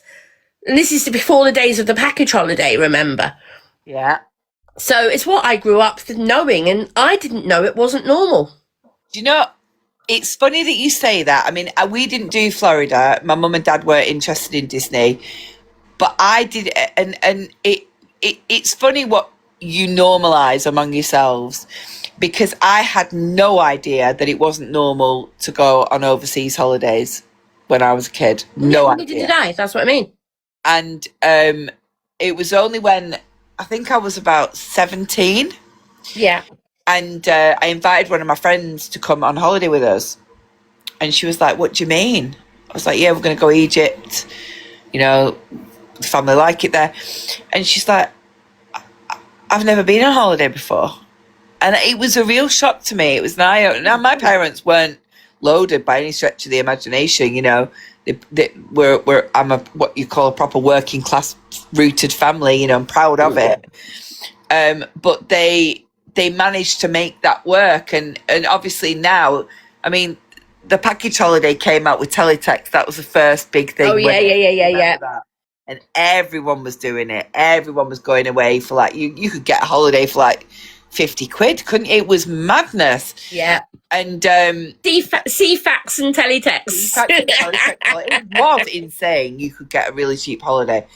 And now, like, my son is since he left home, he's been to America 3 times. He's been to Iceland. The list of places he's been. He's going to Thailand in September. It's nothing to him.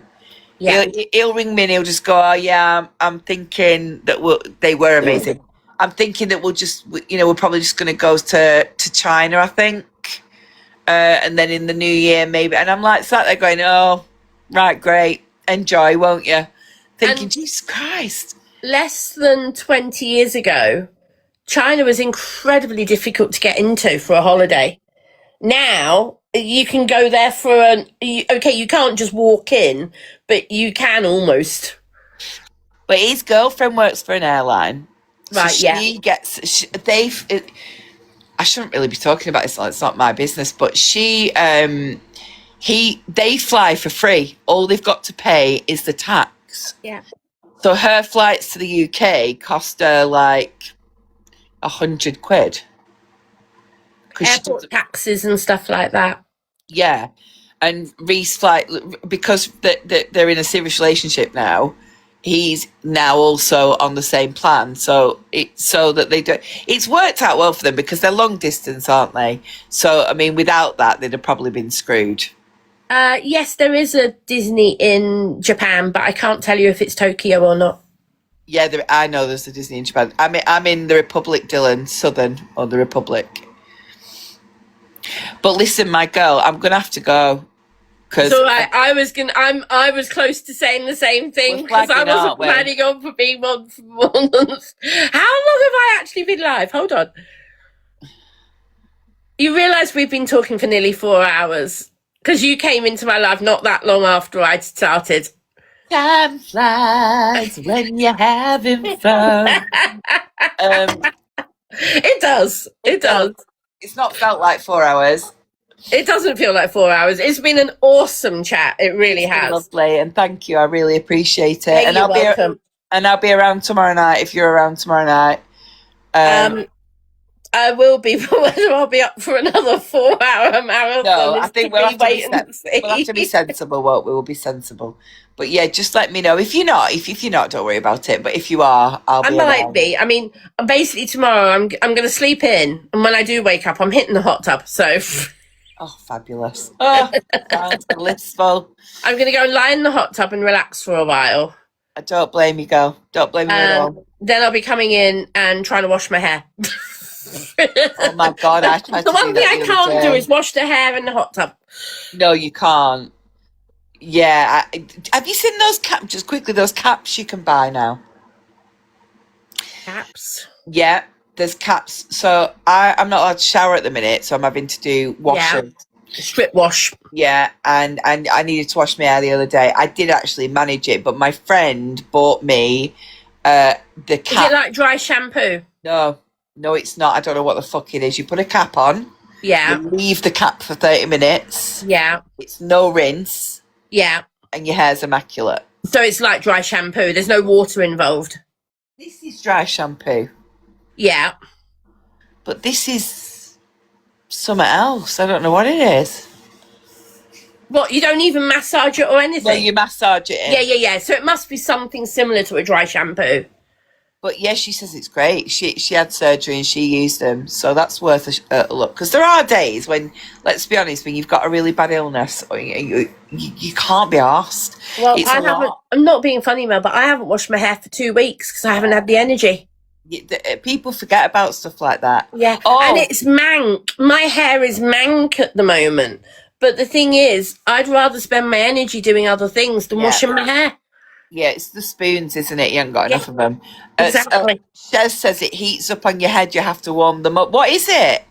Because it worked really well for my friend, and you just put it on. Interesting.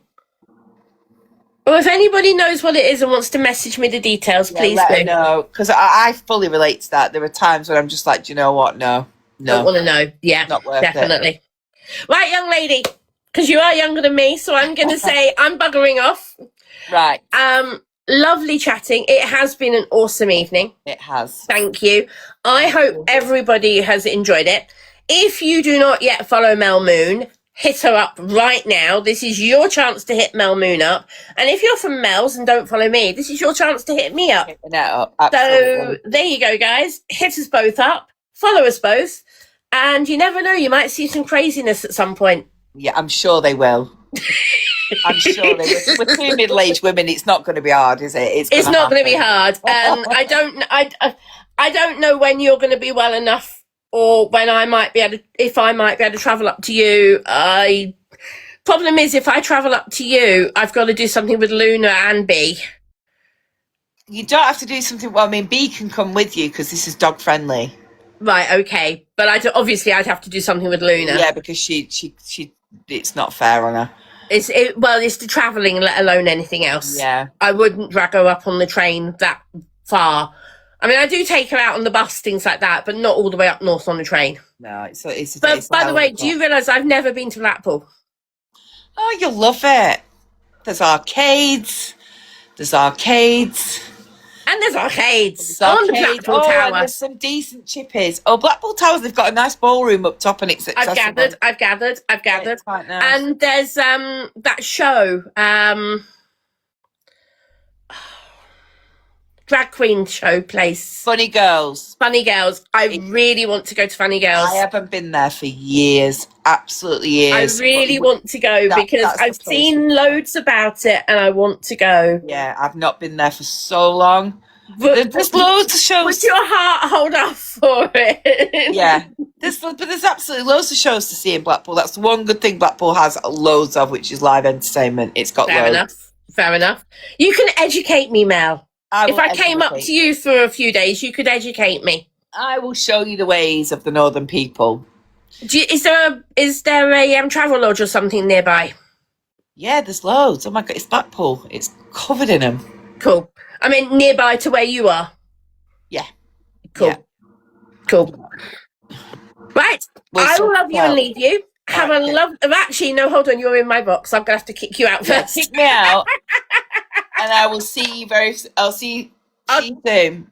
See you soon. Thanks for joining us this evening. Thank you, everybody. Bye. Everybody, thank you so much for being here. And thank you. So long, farewell. I'll be just saying good night. I'm going to bed. Don't know about anybody else, but it is 3:30, nearly. I certainly wasn't expecting to be on live this long. So, good night, everybody. It has been an awesome night. Bye.